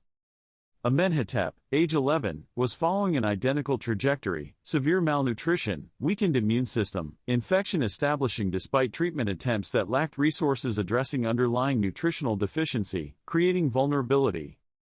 Merit showed severe malnutrition herself. She'd been reducing her portions further, feeding children preferentially, baseline maternal instinct prioritizing offspring survival over personal well-being when resources forced a choice between generations. Enhanced neighbors remained healthy. Amunset and Nefertari's children showed no signs of malnutrition despite a regional famine affecting millions. 300 meters separate homes. Same famine. Same drought. different populations experience different outcomes because biological advantages are translated into economic advantages, which in turn translate into survival advantages that partnership institutions acknowledge without eliminating. Kenty finally recognized the pattern. Enhanced coordination had enabled resource extraction efficiency during abundance. Enhanced foresight had enabled stockpiling for scarcity. Baseline populations experienced benefits of efficiency during plenty and costs of vulnerability during famine. Partnership governance existed, but couldn't prevent biological advantages from determining survival when a crisis overwhelmed institutional protections that equality claimed to maintain. 2196 BCE, age 36, second death, family abandons farm. Amenhotep died at age 12 from the same progression: malnutrition, immune failure, and infection. Kenty buried the second child beside the first, recognizing that the remaining two children, Khepri, age 8, Satia, age 6, would follow unless the family situation changed drastically. Merit could barely function. Prolonged malnutrition produced permanent health damage that adequate nutrition later wouldn't reverse completely. Her body had cannibalized muscle tissue, maintaining vital functions, creating weakness that recovery would improve but never eliminate. Kenty made a decision that millions across Egypt were making simultaneously: abandon farming, migrate to urban centers, and seek emergency distribution that peripheral regions weren't receiving adequately because optimization prioritized population density over geographic equity. They left the land Kenty's grandfather had cultivated and left home. Left community. Became refugees seeking survival near enhanced coordination centers, where distribution systems functioned better than in peripheral regions, while baseline populations bore the costs of optimization serving enhanced urban prosperity. Enhanced neighbors remained on their land. Amunset and Nefertari's family survived the famine without relocating, thanks to stockpiles accumulated from enhanced early warning 2 years prior. They continued coordinating regional data, processing pattern information, and contributing to centralized optimization that served urban populations where their capabilities were concentrated. In contrast, peripheral populations like Kenty's family experienced marginalization that optimization justified mathematically, even though the outcomes moral philosophy might question. 2195 BCE, age 37, migration survival. Kenty's family reached Memphis.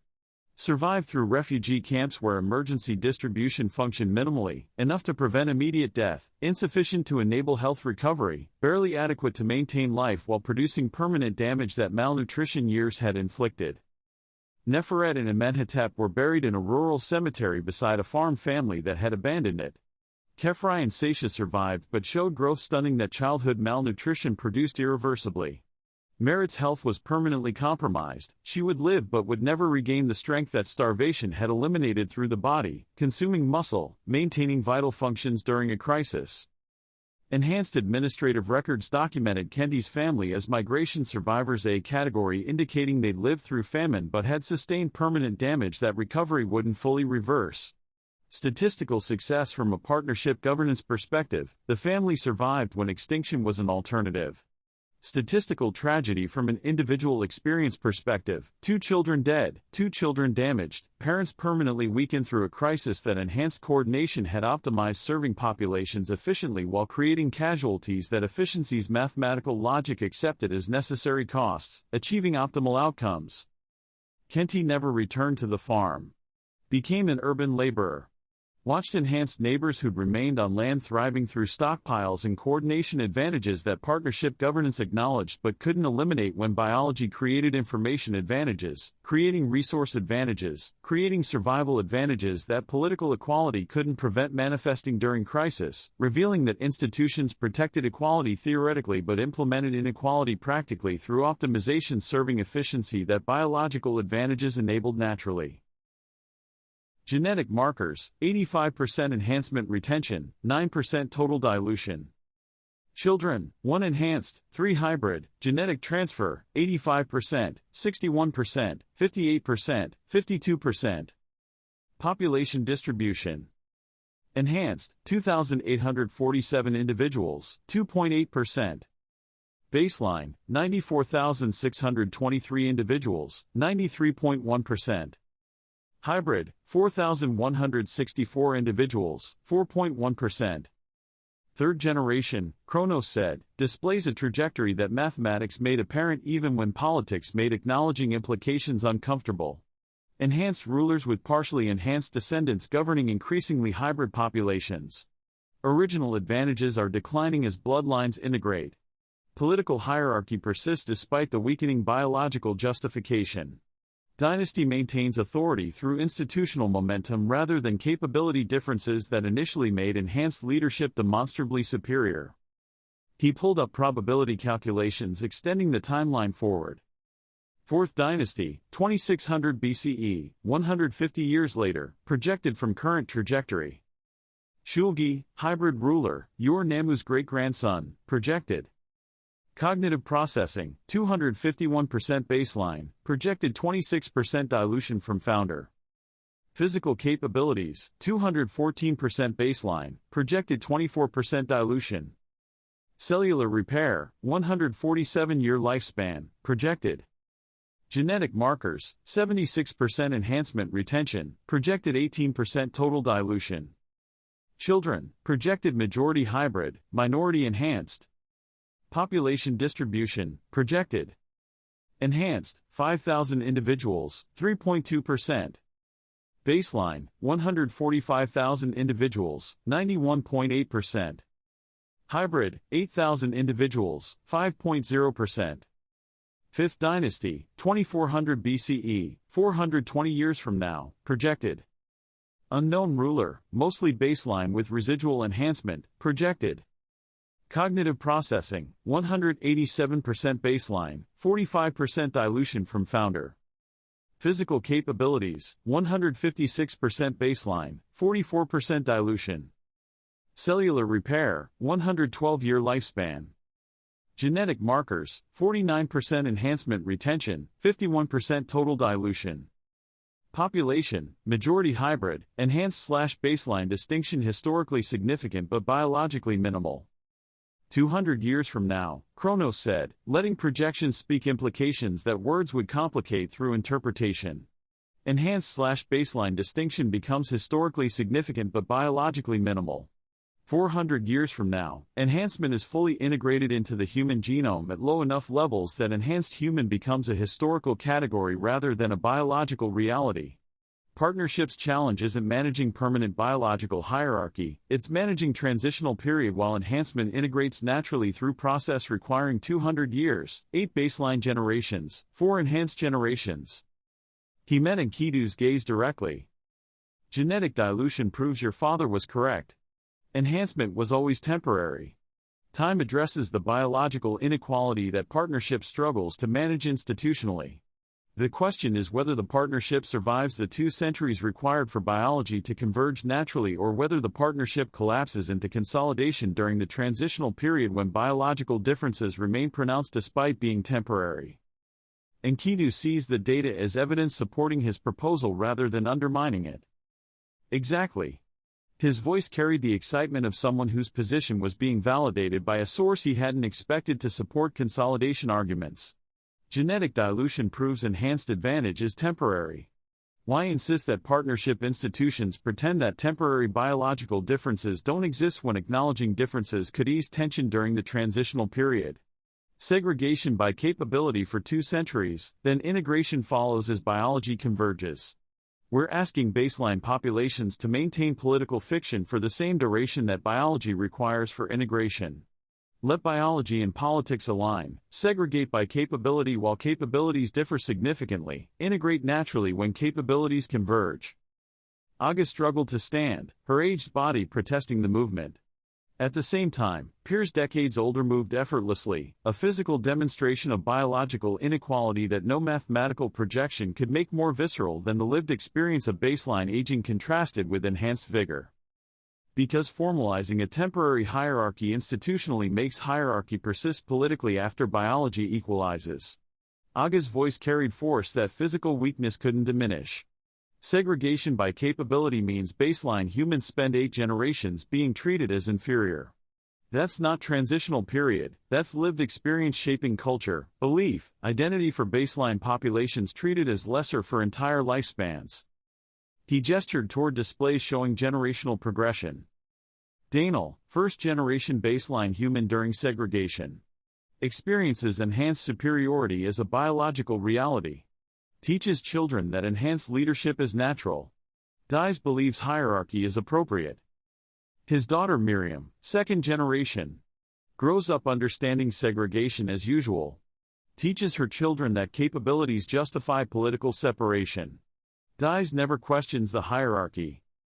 Her son Jacob is third generation. 4 generations after the partnership's founding, baseline humans treat segregation as a natural order rather than a temporary accommodation.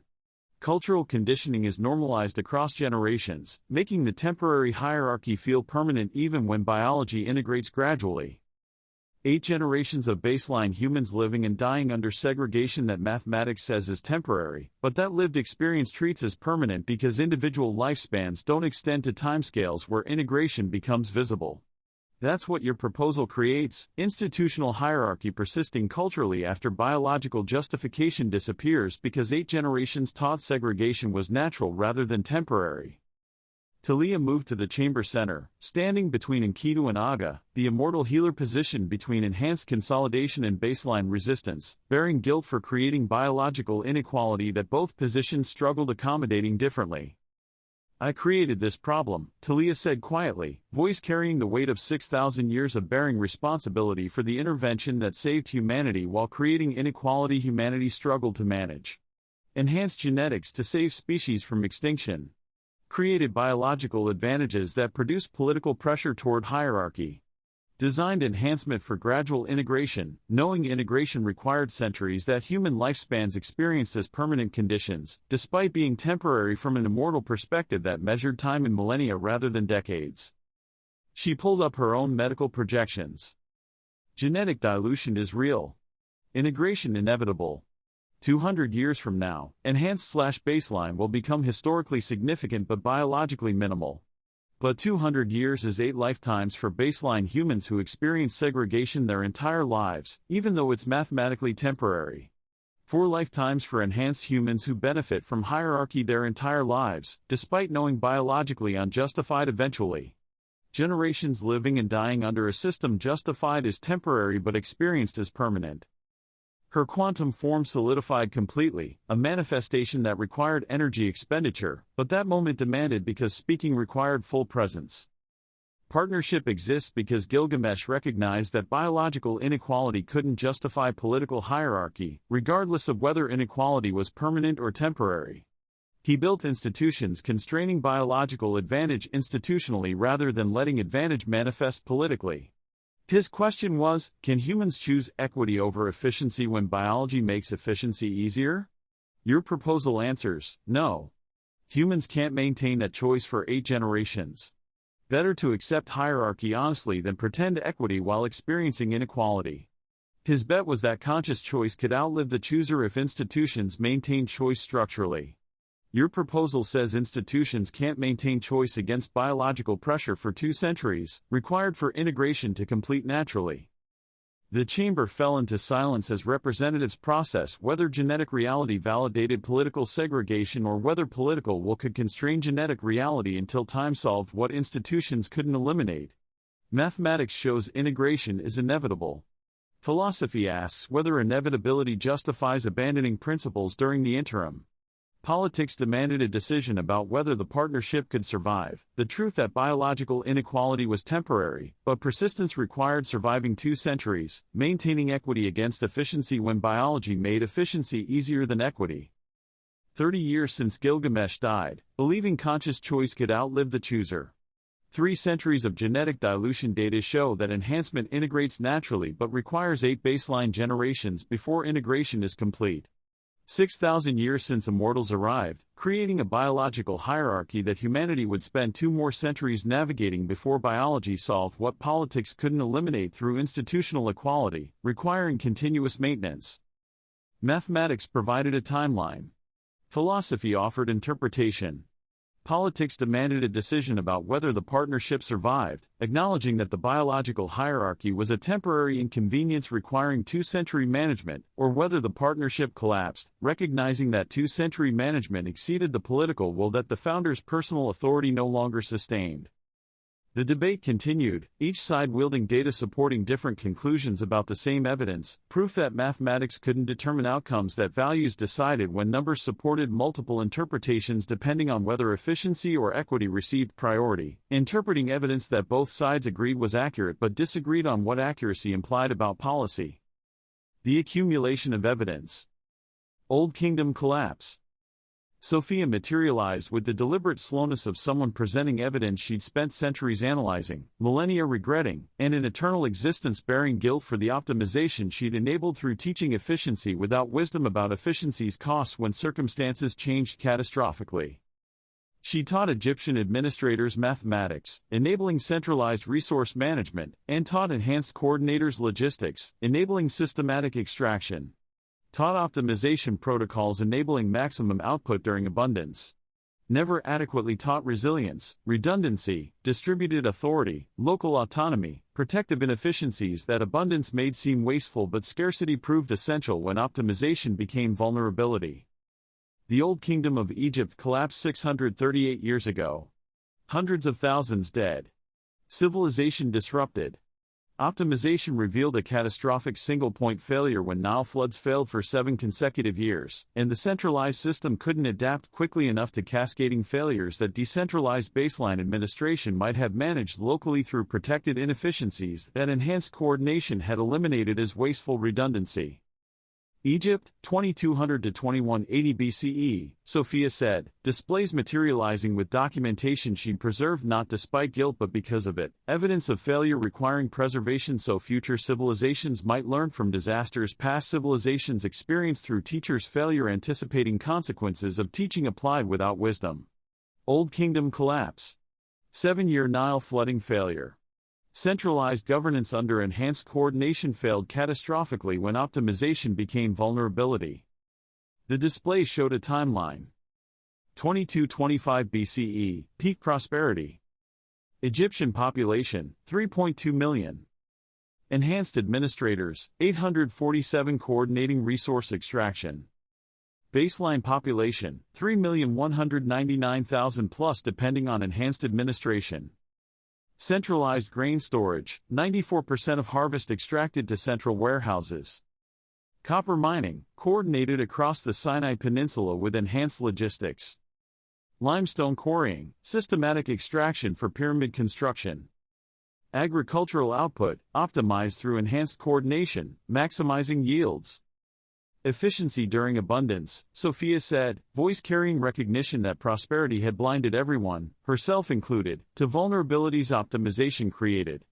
Enhanced administrators are processing complex supply chains in parallel, coordinating distribution across regions in real time, and maximizing output through protocols that require enhanced cognition, managing logistics that baseline administration couldn't coordinate as effectively. Everything optimized. Everything efficient. Everything is dependent on enhanced coordination functioning continuously without interruption. 2200 BCE, first flood failure. Nile flood level, 32% below historical average. Agricultural output, reduced 41%. Central warehouse response, distribution prioritizing urban centers where enhanced administrators concentrated. Rural baseline communities, experiencing shortage while awaiting distribution authorization. Enhanced families, securing supplies through coordination advantages, enabling faster response. Baseline families, dependent on the central distribution system, which optimization had made only the pathway accessing reserves.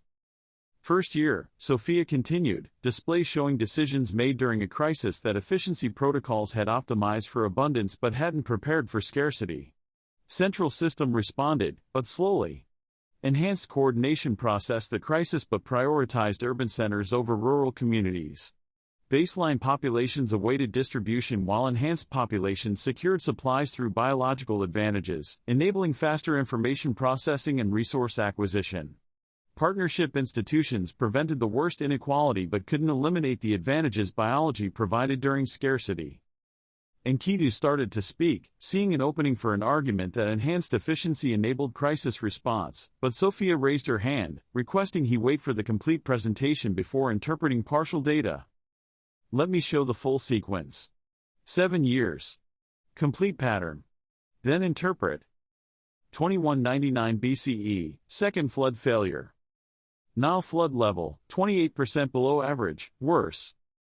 Agricultural output, reduced 53%. Rural population, mass migration toward urban centers seeking distribution. Urban resources, strained by refugee influx. Enhanced coordination, overwhelmed by cascading logistics failures. Baseline local networks, disrupted by centralization that had eliminated local storage. 2198 BCE, third flood failure. Nile flood level, 35% below average. Agricultural output, reduced 61%. Central warehouses, reserves depleting faster than replenishment. Regional administrators, requesting autonomy for local response. Central authority, refusing decentralization that would undermine coordination.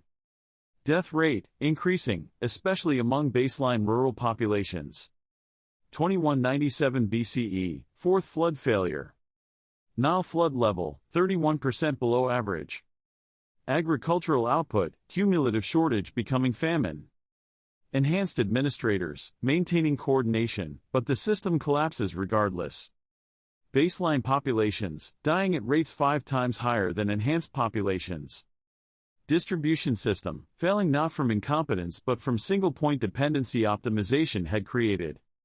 Enhanced coordination continued functioning, Sophia said, displays showing administrators processing logistics effectively, even while the system collapsed around effective processing proving insufficient without distributed resilience that optimization had eliminated. The problem wasn't enhanced incompetence. Was system design. Centralization enabled efficiency during abundance. Created vulnerability during scarcity. Enhanced advantages helped enhanced families secure resources, but couldn't help baseline populations dependent on the distribution system, which optimization had made only a resource access pathway. She focused on a specific case study that made the statistical catastrophe personally devastating. Kenti, baseline farmer, village near Memphis. 2225 BCE, age 32, peak prosperity, 4 children, productive farm contributing to central harvest. 2200 BCE, age 39, first flood failure, reduced yield, awaiting central distribution. 2199 BCE, age 40, second failure, children showing malnutrition, applying for emergency allocation. 2198 BCE, age 41, third failure, daughter Neferet, age 7, dies from starvation complications. 2197 BCE, age 42, fourth failure, son Amenhotep, age 9, dies, wife Merit severely malnourished. 2196 BCE, age 43, fifth failure, decides to abandon farm for urban migration. 2195 BCE, age 44, migration, family survives on reduced rations, permanent health damage from malnutrition. Kenti lost 2 of 4 children to famine, Sophia said, voice breaking despite quantum form lacking traditional emotionality, grief transcended biology when witnessing preventable deaths resulting from optimization that the teacher had enabled through teaching efficiency without teaching resilience. Enhanced neighbors 300 meters away survived through stockpiles accumulated during abundance that efficient extraction had concentrated in enhanced hands. Same village. Same drought. Different populations experiencing different outcomes because biological advantages translated to economic advantages that partnership institutions acknowledged but couldn't eliminate. She pulled up comparison data. Baseline deaths during Old Kingdom collapse, 430,000. Enhanced deaths during Old Kingdom collapse, 2,800. Hybrid deaths during Old Kingdom collapse, 8,400. Ratio, baseline populations dying at 154 times the rate of enhanced populations. Partnership governance prevented Old Kingdom collapse from destroying humanity entirely, Sophia acknowledged, meeting Enkidu's gaze directly while presenting evidence both sides could interpret as supporting their positions. Prevented enhanced populations from hoarding all resources. Prevented baseline populations from complete abandonment. Maintained distribution attempting equity. But couldn't eliminate biological advantages manifesting as survival advantages when scarcity made efficiency become vulnerability, and decentralized baseline approaches might have prevented deaths that centralized enhanced optimization produced. Enkidu responded immediately. You're citing this as evidence that a partnership creates inefficiency. I agree. Enhanced coordination enabled efficiency during abundance but created vulnerability during scarcity because the partnership prevented the enhanced from acting autonomously when a crisis demanded a rapid response. If enhanced administrators had authority responding without baseline consensus requirements, they could have decentralized immediately when floods failed instead of waiting for partnership approval that institutional delay prevented until the crisis became a catastrophe. Or, Sophia countered, voice carrying the weight of centuries, analyzing counterfactuals that mathematics couldn't prove. Still, logic suggested, enhanced autonomy would have enabled enhanced populations securing resources first, creating greater scarcity for baseline populations, producing even higher baseline death rates. Partnership institutions prevented the worst inequality. Didn't eliminate inequality, but prevented the complete abandonment that enhanced efficiency without political constraints would have produced through optimization, serving enhanced populations. In contrast, baseline populations starved waiting for resources that unconstrained enhanced authority would have concentrated in enhanced hands. Aga stood supporting Sophia's interpretation. Old Kingdom collapse proves optimization without equity creates vulnerability. Enhanced coordination enabled efficiency during abundance by systematically extracting resources, distributing them through central control, and maximizing output through protocols that require higher cognitive load. Then Nile failed. The centralized system couldn't adapt. Enhanced advantages that enabled efficiency during abundance enabled enhanced survival during scarcity. At the same time, baseline populations died depending on the distribution system that optimization had made vulnerable through eliminating local resilience, distributed storage, and community autonomy, protected inefficiencies that abundance made seem wasteful but scarcity proved essential. He gestured toward Kenny's data. 2 children dead. Not from Nile failure, from system failure. Enhanced neighbors survived because biological advantages enabled them to secure resources privately. Kenty's children died because baseline capabilities meant depending on the distribution that optimization had centralized. Partnership institutions prevented complete abandonment, but couldn't eliminate biological advantages manifesting as survival advantages. Segregation by capability would formalize that inequality, enhanced populations building optimally for enhanced advantages, baseline populations experiencing optimizations caused through deaths that equity might prevent through protected inefficiencies serving baseline needs rather than enhanced efficiency. The vote. The vote commenced with the ceremonial gravity required by constitutional amendments, public accountability through visible participation rather than secret ballots, enabling representatives to avoid responsibility for choices their positions demanded to defend openly.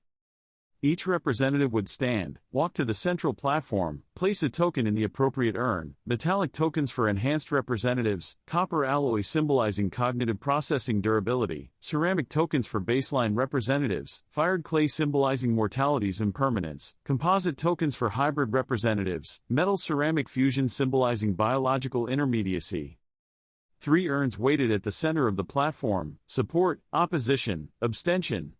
Physical tokens accumulating visibly, each representative's choice is observable to all populations watching democracy function through participation rather than delegation, through individual accountability rather than anonymous voting, thereby avoiding the consequences that public choice demanded of accepting openly. Enkidu voted first, proposer voting support for own amendment, metallic token dropping into support urn with a sound that chamber acoustics amplified slightly, copper resonating against urn's interior, producing a tone that seemed louder than physics justified, as if the chamber itself recognized the moment's significance. Shearer voted second, opposition leader voting against consolidation, ceramic token falling silently into opposition urn, clay meeting clay without resonance that metal produced, mortality voting against hierarchy that longevity would outlast through simply surviving beyond opposition's biological capacity, maintaining resistance.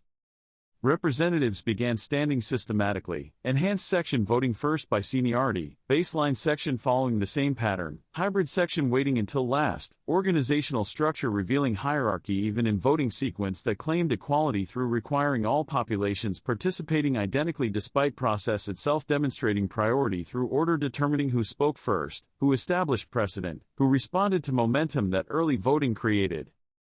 Enhanced representatives walked confidently, biological vigor evident in movements that baseline representatives couldn't match, despite constitutional equality claiming physical presentation didn't determine political worth. Each enhanced vote produced a metallic sound. Support and opposition turn accumulated tokens roughly equally. Enhanced populations were genuinely divided on whether efficiency justified formally acknowledging capability advantages or whether partnership principles required resisting hierarchy despite biology making resistance exhausting. Baseline representatives walked carefully, aging bodies demonstrating that mortality was significantly delayed, with movements showing physical effort that representatives avoided through biological advantages, making mobility easier. Each baseline vote produced a quiet sound, ceramic tokens falling silently, opposition urn accumulating faster than support, showing baseline populations largely united against consolidation that would formalize disadvantages they experienced continuously despite constitutional protections that claimed to prevent biological inequality, translating into a political hierarchy. 30 minutes elapsed. 70 enhanced representatives had voted, 38 in support, 32 opposed. Pattern emerging, enhanced populations divided almost evenly, efficiency temptation balanced against partnership principles requiring conscious resistance to biological pressure toward hierarchy. 50 minutes elapsed. 70 baseline representatives had voted, 12 in support, 58 opposed. Pattern clear, baseline populations opposing consolidation overwhelmingly, only a modest minority supporting segregation, believing it might better protect autonomy than partnership equality, which continuously undermines advantages.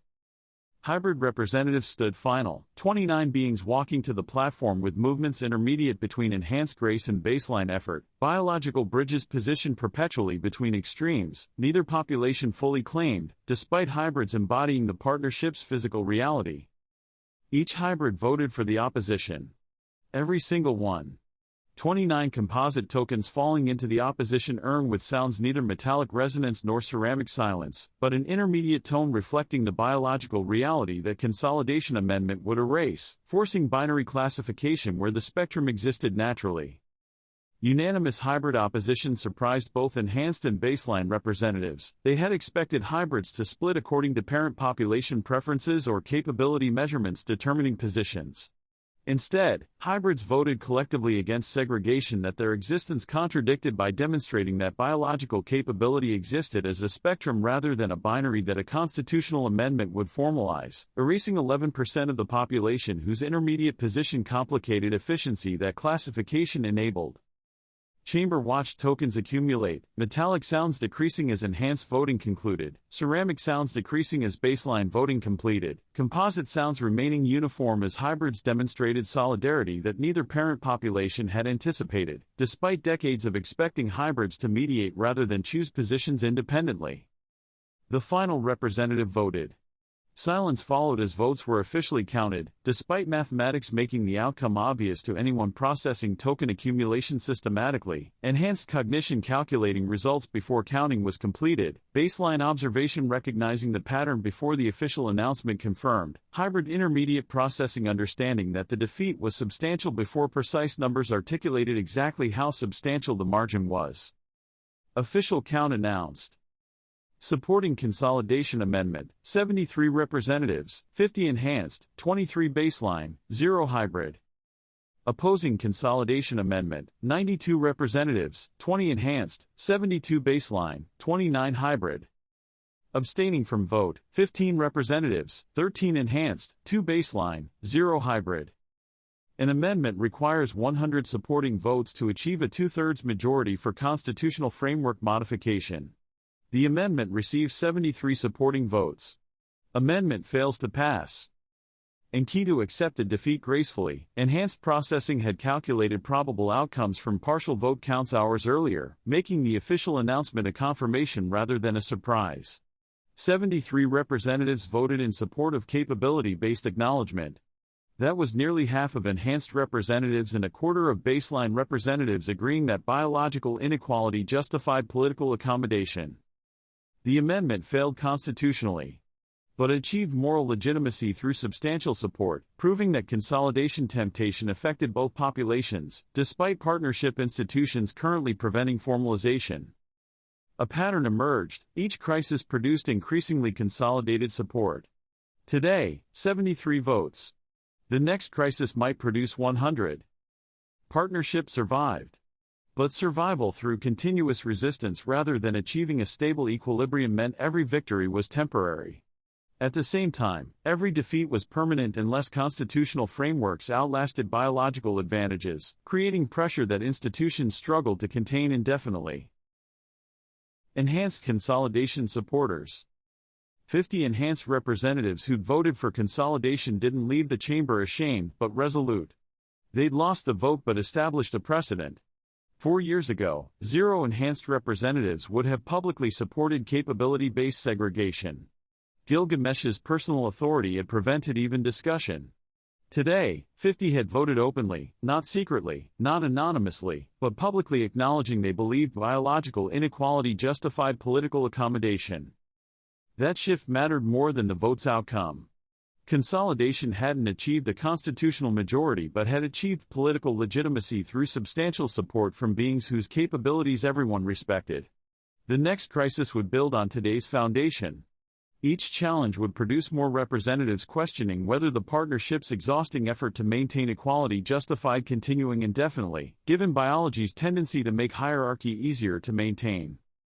Enkidu had predicted this pattern when proposing the amendment. Hadn't expected to win today and had expected establishing that consolidation was discussable, supportable, increasingly acceptable as partnership's demands accumulated, demonstrating costs that biological reality created continuously. 73 votes today. The pattern suggested the next crisis. 100 within 2 decades, unless genetic integration eliminates inequality before political support achieves a constitutional majority. Partnership survived today. The question was whether the partnership survived long enough for biology to fix what politics struggled to maintain through exhausting resistance to the selective advantages that biology provided. Baseline temporary victory recognition. 72 baseline representatives who'd opposed consolidation recognized their victory's temporary nature. They'd won 92 to 73, but barely. Enhanced support nearly matched baseline opposition proportionally when accounting for population sizes, making participation equivalent. Gilgamesh had prevented consolidation through personal authority that died with him. Shearer prevented through constitutional arguments that would die with him within years, probably as the aging baseline body approached mortality that enhanced opponents would outlast by decades. Each baseline founder's death removed the experienced opposition to the idea that biological advantages would outlive natural selection. Partnership survived through a continuous conscious choice that each generation maintained, despite biology making hierarchy easier than equality. Today's choice prevented consolidation. Tomorrow's choice would face the same decision when different circumstances made identical arguments seem fresh despite the underlying pattern persisting, biological advantages creating an efficiency temptation that partnership principles required resisting consciously. Mira would inherit Scherer's resistance upon the current leader's death.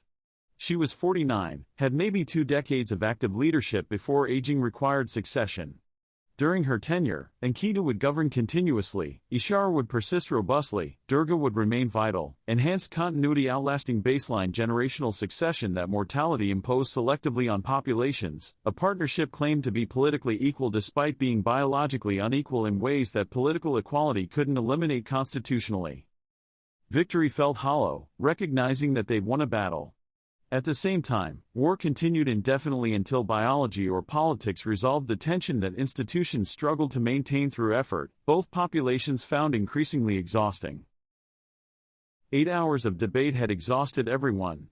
Enhanced representatives processed arguments instantly, but sustained debate required energy that even enhanced cellular repair couldn't eliminate. Baseline representatives struggled following enhanced speed discussions, which required constant cognitive effort to translate between populations processing information at different speeds.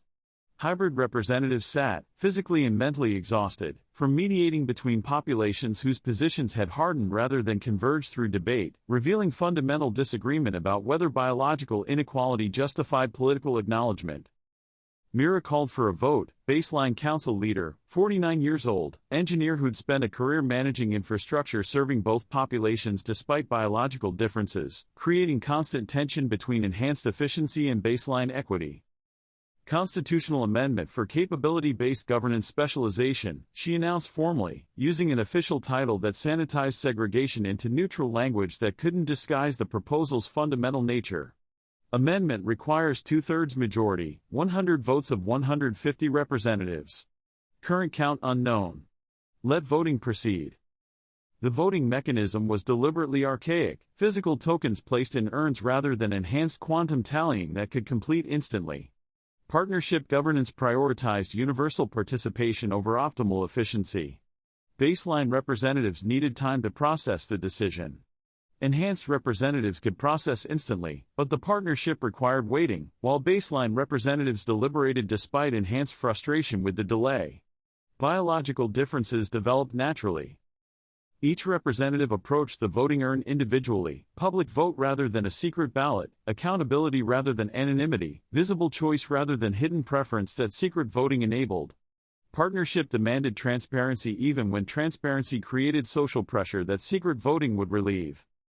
Enkidu voted first, enhanced representative proposing an amendment, expected support for his own proposal, and a public vote demonstrating confidence despite an uncertain outcome. A bronze token was dropped into the support amendment urn with a sound that seemed louder than physics justified.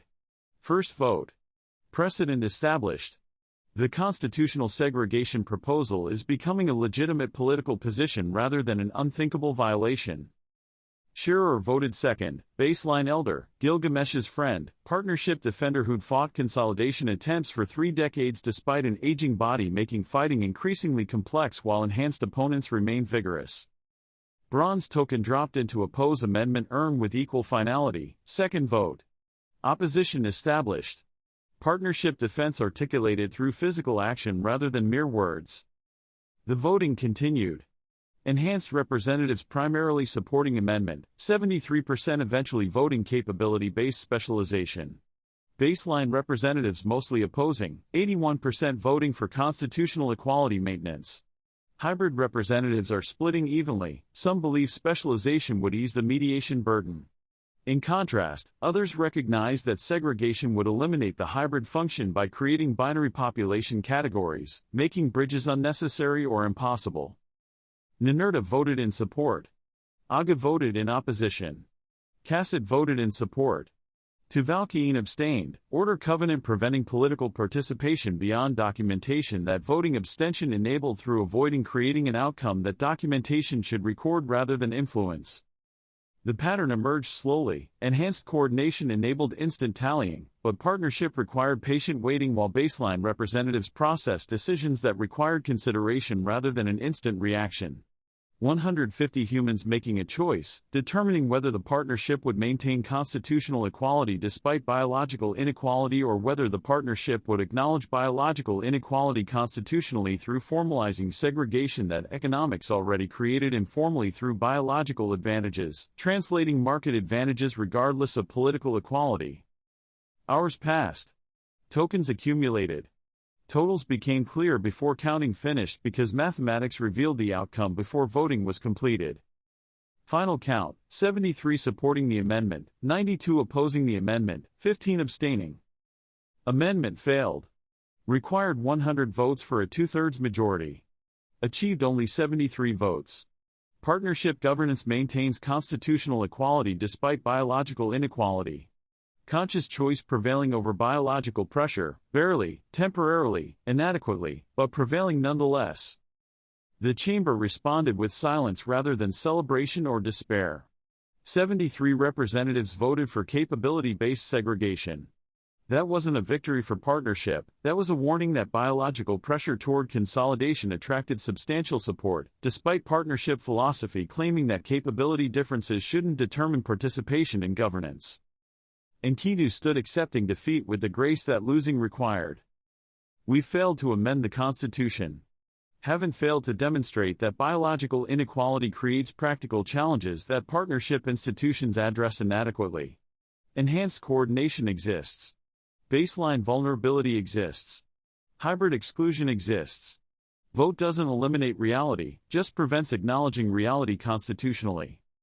He looked across the chamber at representatives who'd voted both ways, recognition that neither position was obviously correct when both positions addressed genuine concerns that the partnership struggled to balance. 73 representatives believe capability justifies some form of specialized governance. 92 representatives believe equality transcends capability regardless of biological differences, making equality require constant institutional maintenance. Partnership continues with the majority supporting integration over segregation. That's democracy functioning as designed even when outcomes aren't certain. Shearer replied from the baseline section, age voice carrying authority, physical weakness couldn't diminish. Partnership thrives when both populations choose partnership consciously, despite biology making consolidation easier through efficient optimization that capability advantages enable naturally. The amendment's failure proves both populations are capable of choosing equity over efficiency, equality over optimization, and partnership over hierarchy, which biology suggests is the natural outcome of capability differences. That's not naive hope, that's demonstrated commitment to principles transcending biological convenience. He gestured toward a chamber filled with exhausted representatives. 8 generations is a long time for humans experiencing transition as a permanent condition rather than a temporary situation that mathematics promises will resolve eventually through genetic integration. But a partnership requiring conscious maintenance every generation is a partnership feature, not a partnership bug that we should eliminate through accepting segregation as an honest acknowledgement of biological reality. Biology might create advantages. Human choice determines whether advantages convert to hierarchy or whether advantages serve partnership despite making hierarchy biologically easier than equality. The session concluded. Amendment failed. Partnership maintained. But tensions producing amendment remained, biological inequality that institutions acknowledged without resolving, economic stratification that political equality didn't prevent, capability differences that made segregation attractive to populations frustrated by compromise that required constant conscious choice against biological pressure toward hierarchy, which efficiency justified when optimization received priority over equity. The consolidation attempt had failed. But consolidation pressure remained. The aftermath. Immortal assessment, Himalayan chamber. The 9 immortals gathered after a vote, quantum entanglement enabling simultaneous presence despite physical distance, a coordination partnership humans couldn't achieve through baseline communication technology, making enhanced coordination seem magical rather than biological. Nix materialized first, crystalline form coalescing around probability calculations that required presentation despite implications nobody wanted acknowledging. Partnership survival probability, post-amendment failure. Next 50 years, 71%, down from 76% pre-debate. Next 100 years, 58%, down from 64% pre-debate until genetic integration. 8 generations, 43%, down from 51% pre-debate. Amendment's failure prevents worst-case consolidation scenario, Nix said, mathematical certainty unable to eliminate the concern, probability revealed despite the partnership surviving the current crisis. But debate itself damaged the partnership by making the segregation proposal a legitimate discussion topic rather than an unthinkable violation. 73 representatives voted in favor of a capability-based hierarchy. That's precedent for future attempts. Pattern emerging, each constitutional challenge attracts incrementally more support for consolidation. Eventually, support reaches the 2/3 threshold, enabling amendment passage unless genetic integration eliminates inequality before political support for segregation achieves a constitutional majority.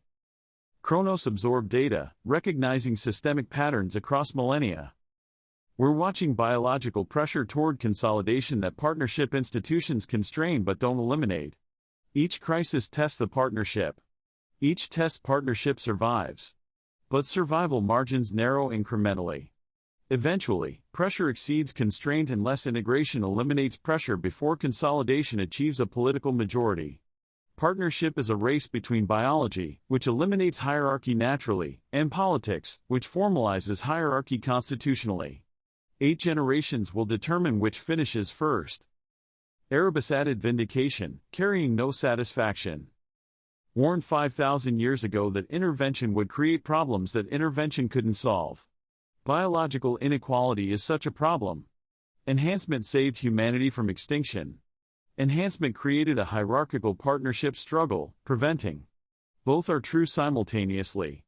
Both are permanent until genetic integration completes naturally across generations, experiencing inequality as permanent despite mathematics showing integration occurring gradually.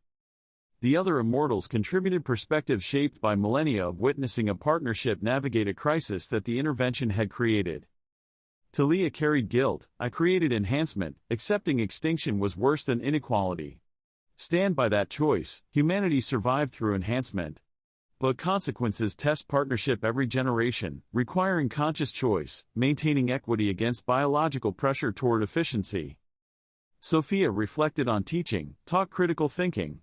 Both populations use it, reaching opposite conclusions based on biological positions that thinking doesn't eliminate, even when thinking is rigorous. Prometheus considered technology, taught iron democratizing material access. Iron weapons spread anyway, capabilities don't stay contained where the partnership wants them remaining. Korath bore a military dimension, Lugal attempted a coup militarily. Enkidu attempted constitutionally. Different methods, same goal, consolidation justified by capability differences that biology makes natural. Zephyrus acknowledged architecture, built segregation geographically even while opposing segregation politically. Complicit regardless of intentions. Ether documented precisely, order preserves complete debate for future judgment. Truth enabling assessment without determining whether assessment validates or condemns choices we can't fully predict consequences of. The assessment concluded, amendment failed. Partnership survived. But margins narrowed. Pressure increased. A pattern emerged showing biological inequality producing political pressure that partnership institutions temporarily constrained without permanently eliminating. 8 generations would reveal whether genetic integration arrived before the constitutional amendment succeeded. Partnership was a race against time. Epilogue, 30 years after the founder's death. Partnership had survived Gilgamesh's death and 6 constitutional challenges in 30 years, each crisis testing whether conscious choice could outlive the chooser who'd established partnership, believing humans could choose equity over efficiency if institutions enabled choice structurally. Survival margins narrowed with each challenge. Weighted voting, defeated 89 to 61, 41% supporting consolidation. Segregation amendment, defeated 92 to 73, 44% supporting consolidation. A 3 percentage point increase in 30 years. At that rate, a 2/3 majority supporting consolidation would arrive in 60 years, a 2-generation baseline, 1 generation enhanced. Unless genetic integration eliminates inequality faster than political support increases. Unless partnership institutions adapt successfully to managing the transition. Unless something changed, mathematics predicted uncomfortably. Enkidu returned home knowing he'd failed constitutionally but succeeded in establishing precedent. 73 votes for capability-based hierarchy. 30 years after the founder's death. Legitimate political position rather than an unthinkable violation. The next attempt would attract more support. And next. Eventually, support would reach the threshold, enabling a constitutional amendment formalizing what biology created informally, enhanced advantages translating into enhanced authority despite partnership insisting equality transcended capability. Time would prove whether partnership philosophy was profound wisdom or noble delusion. 8 generations would reveal the answer. Partnership continued. Imperfectly. Necessarily. Consciously chosen rather than biologically inevitable. The consolidation attempt had failed. Consolidation pressure remained. That was the crisis's nature, each resolution temporary, each solution creating conditions for the next challenge, each generation facing the same questions with different circumstances, each choice mattering despite uncertainty about consequences. The partnership survived when populations chose it consciously. Partnership failed when populations assumed the partnership sustained itself automatically. The difference between conscious choice and passive assumption determined survival. 30 years after Gilgamesh's death, the partnership had been chosen consciously. The question was whether conscious choice would endure across 8 generations or whether biological pressure would eventually exceed institutional constraint. Time would answer. Until then, the partnership continued. The consolidation debate reveals partnership's eternal pattern. Biology creates temptation toward hierarchy constantly. Enhanced arguments seem logical. Baseline resistance seems stubborn. Hybrid mediation seems compromised. But evidence from previous crises provides answers. Great Pyramid, 47 deaths serving optimization. Akkadian Empire, 14,000 deaths serving efficiency. Death Pits, 74 deaths serving hierarchy unconstrained. Every optimization example includes bodies. Consolidation fails. Not through enhanced populations accepting equity philosophically, but through baseline populations resisting subordination practically. Partnership survives through both populations choosing cooperation despite biological pressure toward hierarchy. But survival remains precarious. Frameworks fragile. Authority uncertain. In Chapter 14, Sharer's death, 12 years after Gilgamesh, partnership loses its second founder. Baseline leader inherits. Succession accelerates. Constitutional urgency increases. Join us next time.